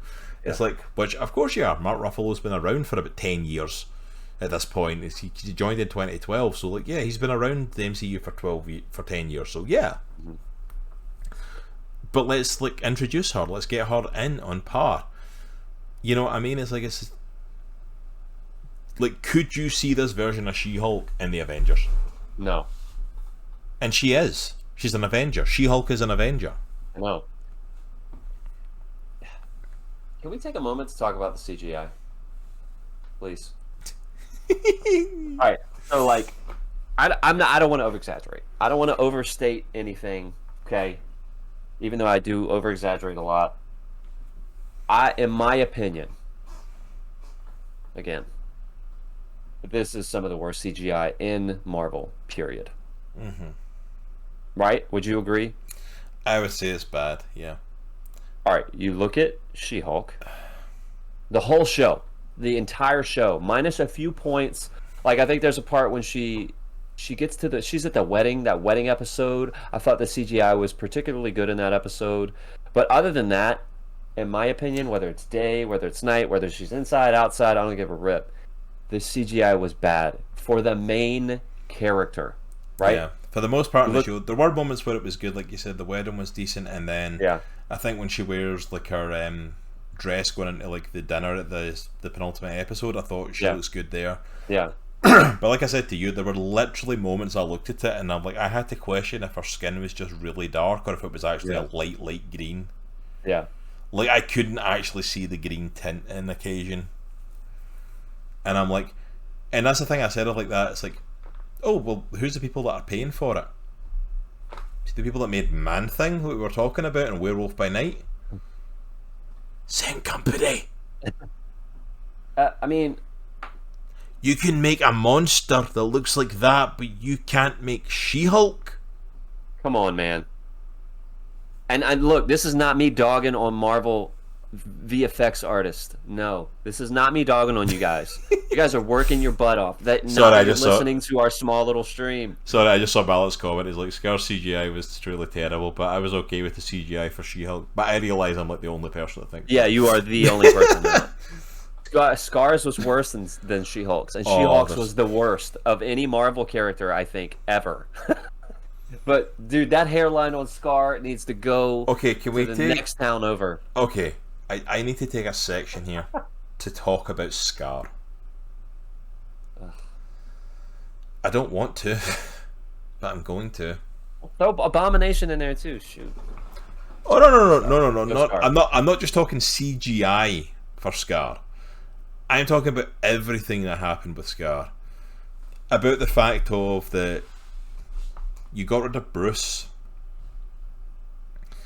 Even the whole setup of her becoming She-Hulk was set up with it, with a Sakaran ship showing up to get him, taking him away somewhere, possibly to set up a future movie, possibly to set up a future show. We may never know. No, it literally set up a not even good enough to be an end credit scene, because it was before the credits, where he just randomly returns after everything that's happened and then goes, "Hey, I've got a son." Scar. And then that walked out. I said it on Twitter. I stand by it. You could Photoshop him in to scenes in Shrek 4 with all the other ogres, and you would never be able to find him again. He would blend in. He looks like Shrek, or at least one of the ogres from Shrek. Legitimately just stick his ears out a bit and 100%. I think I posted it online as well, the picture of Scar from the comics. This badass Sakaran warrior, looks like freaking Conan the Barbarian. Yeah. Loincloth, swords in hands, long hair, tattoos all over him. How did we get that? Scar's dad comes to get him and takes him to Green Cliffs for the haircut before the family cookout. Make sure you set him on that board, because that's the shortest Scar I've ever seen in my life. I know. I'm looking at that and I'm like, really? And I almost felt like a throwaway thing, like, really? This is how we're introduced Scar? This is how we're introducing Hulk's son? Dude, it's so bad. It's so bad. And honestly, Hulk was bad, too. Hulk was bad in this show. And Hulk's had questionable CGI in a couple of properties, in my opinion. But Hulk was really bad in this show. I don't know what it was about this show where they just didn't... I don't know if they just didn't have the budget for the CGI, or they didn't think that they were going to need to push it to a certain, like, well, the thing is, everyone's been mentioning quality. it since the trailer. Everyone's been saying to them since the trailer, like, this is not on par. And the thing is, then they released a thing saying, oh, look, we fixed it. And, like, maybe I'm blind. Like, I wear glasses, so maybe I don't see it as well. But I'm like, I legitimately watched the thing of, like, where they said, we fixed it. And I'm like, it looks the same. I can't tell the difference. And maybe it's just me. And if it is, I will hold my hands up. But, like, I cannot tell the difference. No. Scar felt like such a last minute thought. Oh, let's throw Scar in here at the very end. Yeah, absolutely. Like, there was no setup for it. I'm like, why is Hulk back? You could easily have that be a movie, another show, another one shot. Mallet, don't think I missed your Devil Wears Prada comment. So, guilty pleasure, especially for Mr. Devil Wears Prada. I wanted more Wong and Madison. Mallet, I'm going to be honest. I did not. Madison. I didn't mind. With two N's and a Y, but not where you think. I didn't mind the banner between them two. But again, like, I prefer... sound bad, but I prefer my Wong more serious. That's what I was going to say. I said it anyways. But I prefer Wong, the Sorcerer Supreme, to be more serious. Again, I look at characters like Bucky, Winter Soldier, and you compare him with, again, I know he was still the Winter Soldier, but you look at Winter Soldier versus Falcon and Winter Soldier, and you look at, like, how bad they nerfed that character. How bad they, again, I feel like they dumbed him down. I don't know what they did with him. It's not the same character, in my opinion. And I realize he's not supposed to be the same character, but there still should be some attributes from him, from Winter Soldier. He's still that guy. He just doesn't think that way, right? Yeah, I would disagree with that. I think he was pretty much on par. I think the character progression for Bucky's been pretty good for that. And like, I don't agree. I feel like he was a completely different character in... And I will hold this up and I'm like, I'm sorry, you're not even comparing, though, Falcon and Winter Soldier to something like Infinity War, where he's actually himself.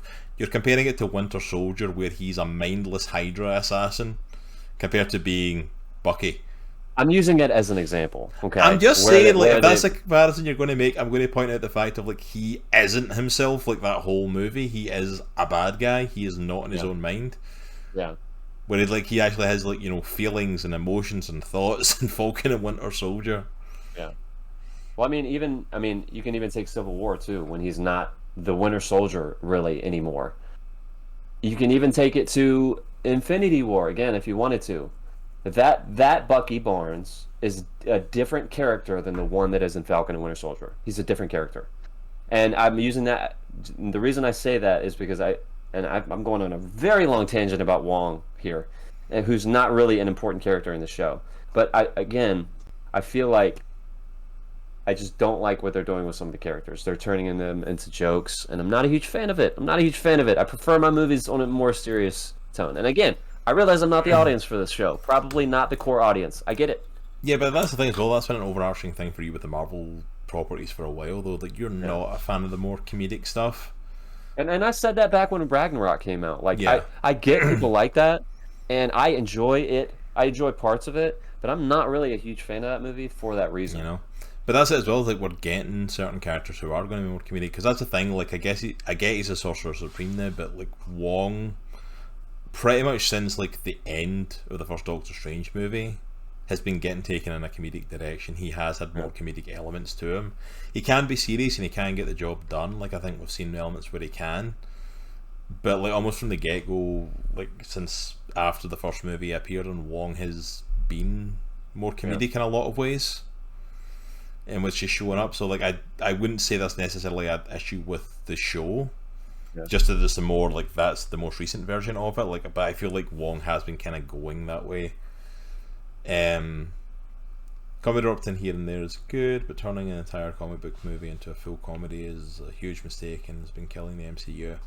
Yeah, I think that's it. Like, Marvel used to do really good with like just having comedic elements to it, but there has been a real push towards more comedic tone for stuff. Well, and look, like Guardians of the Galaxy, I'm a huge fan of that movie. That movie is just like that. It's a comedy.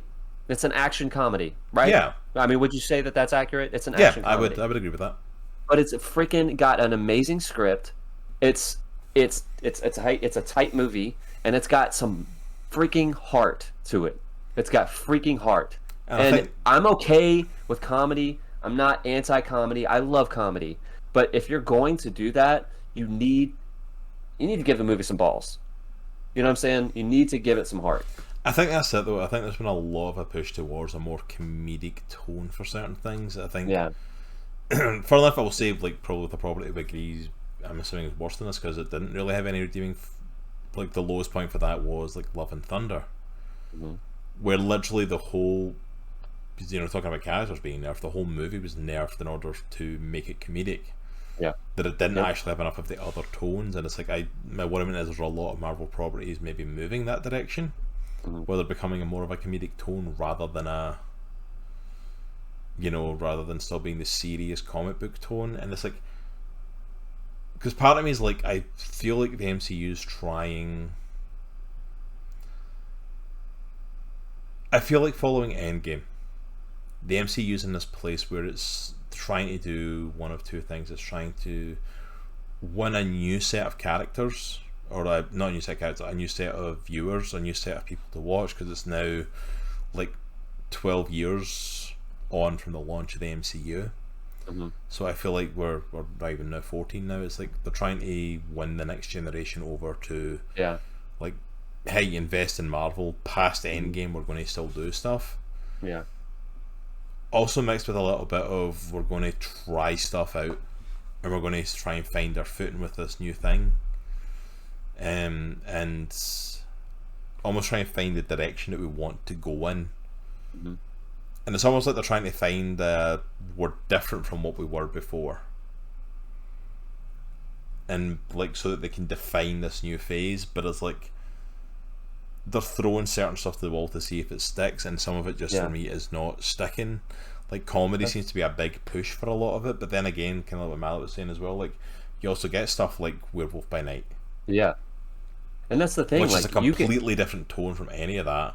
Doesn't have any overarching comedic elements, but kind of has some funny-ish moments, especially like around with Man Thing. And that's the thing, like, you can be different. Like, it's cool to be different, right? It's okay to be different. And like, people like that. People like when you do different and it works, right? We did that in Phase 2 and Phase 3. There was some stuff that they did differently, and it worked, right? But when you try to do something different and it doesn't work, and you do the same thing again and it doesn't work again, and you triple down and it still doesn't work, you need to take a look at what you're doing. And I think they're at a point, hopefully, I'm hoping that they're at a point where they're realizing that this comedic path that we're going down is not working, and the majority of people are not digging it. Yeah. And I know I've said this before, you brought it up at the beginning of the podcast or at the stream. This is why I'm hanging everything on Black Panther. Because looking at Black Panther 1, that goes back to what we were talking about earlier. Like, that has super strong female characters in it. It also has a super strong male lead with Chadwick Boseman. You have super strong female and male characters coming into this one. It's not a comedy, right? Black Panther 1 wasn't a comedy. It had it had levity in it, but it was at the right time. The writing was tight. The writing was good, and I really feel like Marvel needs this. Marvel needs a Black Panther 2 to kind of change the direction that they're heading, which is not a good one. Thor: Love and Thunder was one of the worst pieces of content that's come out of Marvel since Iron Man 1, in my opinion. And She-Hulk is not far behind that. Yeah, I think She-Hulk was a complete misstep of a show for me. I want it to be a season 2, in the simple fact of like I want them to get a different writing team on it. I want it to be redeemed. Mm-hmm. I want it to get the opportunity to be redeemed. Mm-hmm. I don't want another season like this. No. I mean, when you have the creator of the show basically saying we wrote this show to be a big FU to some of the critics out there, which is basically almost literally verbatim what she said. Like, you're going into the show with that type of like quote unquote agenda. I don't know what you're expecting, man. I don't know what you're expecting. All right, I think we covered most of the stuff for the show, and I don't want to like beat a dead horse here. Yeah. But I feel like we've not really touched on it, and I really want to touch on what is without a doubt the highlight of the season, and was the best episode, was touching on episode 8, which was the episode where Daredevil makes his return. Like, we've had Matt Murdock come back in No Way Home, but we had Daredevil make his return to television and his debut in the MCU. Yeah. We got a hallway fight sequence. So let's start with, first of all, what did you think of the new costume? We got obviously pictures and video of it, him doing his red and yellow costume, throwbacks to the beginning, early Daredevil costume. I don't mind the costume. I think it looked kind of cool. I don't necessarily like how he got it, but I don't mind the costume. I think it looks sweet on camera. I think the costume looks good. I think it works well. I like the red and yellow because it's like you can even play into the whole thing of like he's changed his costume up to be more like his father, because that was the whole point of the red and yellow to begin with, was it was his dad's colours. Yeah. Malissini wasn't a fan of that.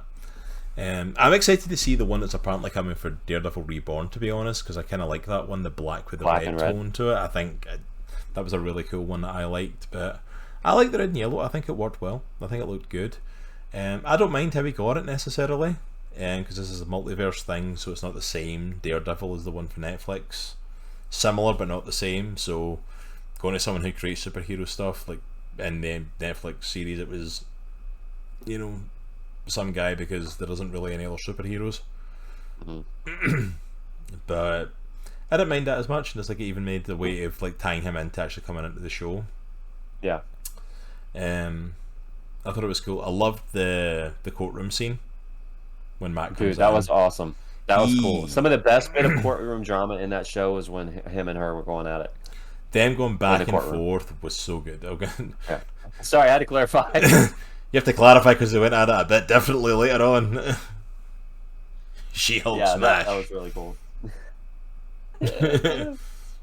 Death by Snow. Oh gosh. But yeah, I thought that was really cool, and that shows why he's such a good fit for that role. He makes me believe that he's actually a lawyer. I legitimately could not see someone else playing the role. No, like it was so well done. Like in the courtroom, he handled himself, and then when he shows up, and even facing off with like She-Hulk, like even just like in the parking lot, like she smashes the ground and he just flips around it up onto the car and then jumps off the edge and flips. And I love the fact that they kept him strong as well, because there's moments where she's like, when he's like, I'm going to go in, I'm going to take care of this. Like he's showing it, he can hear the heartbeats, and he's like, we'll do this, we'll do that, we'll take them out, give me this time. And she's like, why don't we just go in there and smash? It's like, you know, this is my thing. And he's like, you don't have a thing. You don't do this. You've never done this before. This is... Yeah. And it's like, this is what I do, let me in. That hallway fight. Yeah, that was so... It was a great throwback to the hallway fights from the Netflix show, along with also keeping it connected with She-Hulk, the fact that she comes in for the second part of it. Yeah. I thought it was really well done, really well handled. Him in that hallway fight, yeah, that's still my Daredevil. He's still brutal as ever. That was awesome. That was awesome. Really handled it. And then also the scene actually in the room when like she's freeing the guy that made the costume and talking to and he's helping give legal advice. Well, literally, like I find it so funny. Like she's getting the guy free from the thing. Daredevil's just clearing the room casually as it goes, just casually taking every single guy out. Yeah. That was great, man. That was great.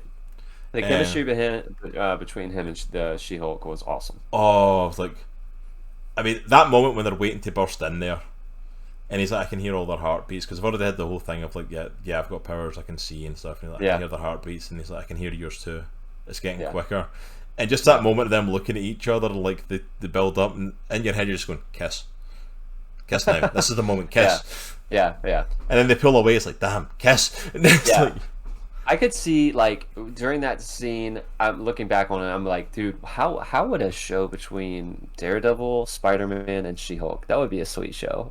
Oh. That would be a sweet show. See, getting this Daredevil, I'm excited for that. I'm excited to see him in Spider-Man. Like, man. That's... See if Spider-Man 4 was like Spider-Man teaming up with Daredevil against Kingpin. Oh, heck yeah, dude. That would be me sorted. D'Onofrio's Kingpin's back for Reborn, so I'm making sure we're on level here. Yeah, like I would be happy for that. You know what I mean? Yeah. Yeah, exactly, Mallet. Take my money. Like, he was phenomenal in the role. He did awesome. I love that we got a little throwback to the Daredevil theme as well. Kind of like what they've been doing in the MCU with the X-Men. I missed that. When he says his name to her, like she unmasks him and stuff, and she's like, "What are you, the Gold Devil?" And like, I'm Daredevil. And it was a little play of the tune that was from his opening theme. I love that. Which I love as well, that she gives him that blank look, like, who? Because like he's a Hell's Kitchen superhero. He's not like a massive superhero name. So she's like, I have no idea who you are. Yeah. I kind of loved that. It's hilarious. Because like Daredevil's one of those guys. Like, yeah, he's been on the Avengers. Like, why? He's really not He's really not an Avenger level guy. Yeah. Like, he's got the abilities. He just doesn't do that sort of stuff. But like, and then just that little moment of them talking afterwards, and then obviously the two of them sleep together. Yeah, it makes sense because first of all, like I said, they're both kind of like the sleeping around sort of types from the comics. Yeah, mixed with the fact of like the chemistry that you had from them. It was like when he says, "I'm leaving tomorrow. Can I take you out for dinner?" And I'm like, or we could just skip it. And it's like, yeah, this was building to something. And I love the fact that it was handled well. Like, they both had the moment, they both enjoyed it. Like, he did his walk of shame, but like it was more that I love the joke of kind of people saying like it's not a walk of shame, it's a stride of pride, which I kind of think works because you see him walking with the boots in hand, a big smile on his face, and then she's happy afterwards, and it's like that thing of like at least it was a happy moment. They enjoyed it. Yeah, I'm intrigued at the fact that he was brought back in the finale, and they had, like we said, the Fast and the Furious moment. Yeah, because I'm like, oh, so apparently we're pursuing the whole Jen Walter stuff, which makes me wonder what's going to happen with stuff like Karen and Elektra and stuff, because we've not had confirmation anyone's coming back from the old show apart from Charlie Cox and Vincent D'Onofrio so far. Mm-hmm. And obviously those were the two big love interests from that, and I'd be surprised if we didn't see them making appearances, but like obviously we're doing him and Jen, which I've got to say I don't hate. I'm okay with that. I'm okay. The two of them work well together. Like, I would love to see them on screen more together. They work really well together. They can be on screen together, and like we talked about, neither are neutered. Both got their moments to shine. Both got their moments to show what they could do. Mallet, I'd heard that apparently he was, but I hadn't seen like Marvel and Disney confirm that yet, so I was holding off. Like, he better be back for Foggy though. Yeah. I get why people liked the Walk of Shame, but like I get it. I just wasn't a fan. I get why people don't like it as well, because like it feels like a very cliche sort of moment, and it can be written off as a sort of thing of like that. Oh, we're going to make the guy do the Walk of Shame instead of the women because, you know, women empowerment, not just women do the Walk of Shame. And it's like, where it's like, yeah, they don't, but like if that's the reason for doing it, then that's stupid. Mm-hmm. But also I can see why people liked it and the stuff for it. Like, it actually plays into... I liked this version of Matt Murdock in Daredevil because I felt like it was progression. Mm-hmm. Because I feel like in the Netflix show, as amazing as it is, and it's still to this day the top tier of superhero shows compared to anything, it was constant dark. And don't get me wrong, Matt Murdock's life is pretty much all crap stuff happens to him and he has to deal with it. Yeah. But I liked that we got this moment of brevity. Mm-hmm. Because he is a little bit cocky and he is charming and he can throw a joke. I will agree with that because like in his Netflix show there was a lot of like conflict, like inner conflict with him, you know, that he had, and like he was not necessarily like insecure, but he was unsure of himself in some aspects. Yeah. But like when he is in that bar with her, he's like, I know who I am and this is who I am, and this is going to happen right now. Just even the cockiness on the rooftop, like, I mean, that car gets stopped. That car with Leapfrog gets stopped, and he, like, just flies off into the roll and stands up. And then, like, she breaks the ground, and he swings up onto the car and is like, my ass remains unwhooped. Yeah. And he just flips off the roof, and, like, I kind of like the cocky element to it. I kind of like the confidence to it, and I'm like, don't get me wrong, we're going to go back to a lot of the moody, brooding stuff, because Daredevil comics work best when he's miserable. That's just part of the cat. It's kind of like Spider-Man. Like, if stuff's, you know, the Parker luck, if stuff's going well for Spider-Man, it's like, it's not as good a comic as it could be. But it's just kind of the same for Daredevil. But I like that we had that moment of brevity in this, and like, go back to the brooding, but have these moments and have him confident in Daredevil. Like, that was that was the only thing I hated about season 3 of Daredevil, was like, we did not get the suit. Like, he went back to like just the black thing, and I'm like, no, we've got the Daredevil suit. Put on the fucking Daredevil suit because it looks amazing. Why are you not wearing it? And the fact that he's wearing a variant of it, and I'm like, yes, at all times, wear the suit. I really like this. I did like this version of Charlie Cox. I got strong Boba Fett vibes when Mandalorian showed up. I'm like, this show just got 100 times better. It was that just because Charlie Cox is there. It was that meme that I shared. Did you see that one? It's like the, you know, Rick and Morty when it's the little butter droid, like, what's my role? They pass the butter, and it's like She-Hulk, like, what's my job? It's like, you introduce Daredevil. Oh yeah. Like, that's your job. But like, again, I think episode 9, the last episode, was, I think, the best and also worst episode, in my opinion, because it had one of the coolest fourth wall breaks, I think. It's super self-aware, which I appreciated. That Marvel knows, like, you know, they're not putting out the greatest stuff right now. Yeah, episode 9 was definitely the second best episode for me, behind the Daredevil one. Like, that fourth wall break was superb. So I will say, so I think the Daredevil one probably beats that one out for me. But the 9th episode with the fourth wall break, I think, is really good. But it's just because of that fourth wall break. Oh, absolutely. I think that's definitely the highlight for it. Is the rest of the finale just didn't land, which was really sad. But yeah, it's like the fourth wall break, which is like the weird thing, because I've seen people going like that, oh, people are getting weird because they don't like the fourth wall break, and I'm like, no, actually, that was the bit I did like. It was the fact that it basically made the rest of the finale and kind of the rest of the show pointless, because the whole thing you were building up to was just like neutered, and it was like, okay, we're not actually doing anything, it's just over. So like, what was the point? It's like, no, if she's going to change the finale, still have a finale. You don't just undo the finale. You can make it a longer episode, make it an hour, and actually have a finale after she does the whole fourth wall break. But we eviscerated it enough. I think so. I think we're good. It's dead. Stop! It's already dead. I was pretty much done to let it go, and then I'm like, we've not actually talked about the Daredevil stuff, and we really need to talk about that, because it was the main reason for everyone watching the show. So like, we have to actually address the Daredevil stuff. So in conclusion, be more like Devil Wears Prada. The end. You're welcome. Devils Wear Prada greater than She-Hulk. That's the takeaway for today. That is not even a consideration. Also, FYI, Devils Wear Prada is actually pretty decent. Dude, it's a good movie. I physically own it. Not my wife, not us combined. Me. It's my movie. Okay, I'm not that far. Like, my wife owns it. Dude, and showed it to me. I legitimately have seen it at least 4 times. I'm not even joking. It's a good movie. Alright, so on that note, perfect place to end tonight, I think. But thank you so much for everyone that's came and hung out with us tonight for this.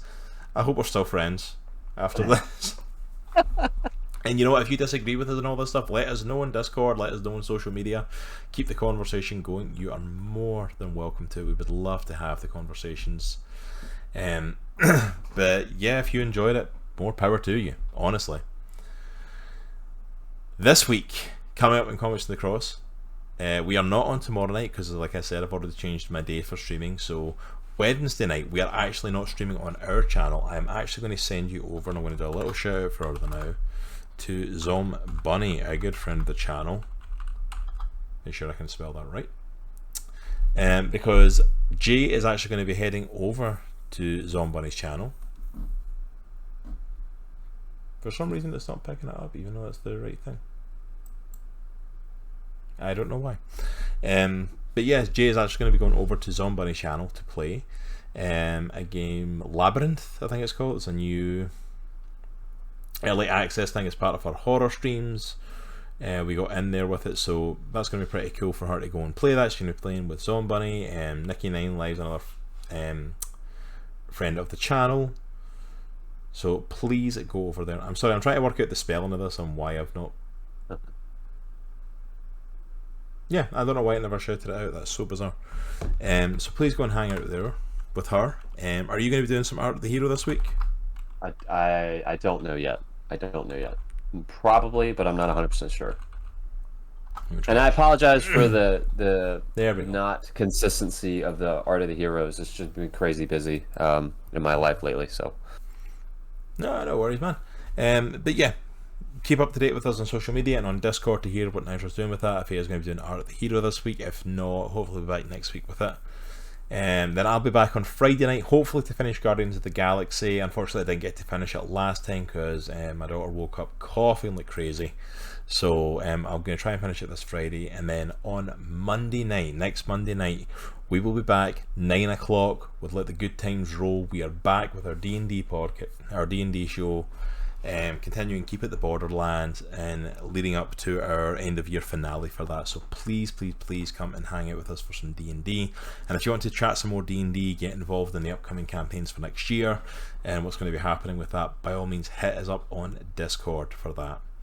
But I think that's everything for this evening. I think we've covered everything. We're going to go drop a raid on Nikki 9 Lives, who's actually streaming right now, who's going to be playing with Jay and Zom Bunny on Wednesday, so we're going to go show her some love. So please hang around to show love to her. But from us, that's it all. And remember, it is a good week to be a geek. Take care and have a good night, guys. Adios.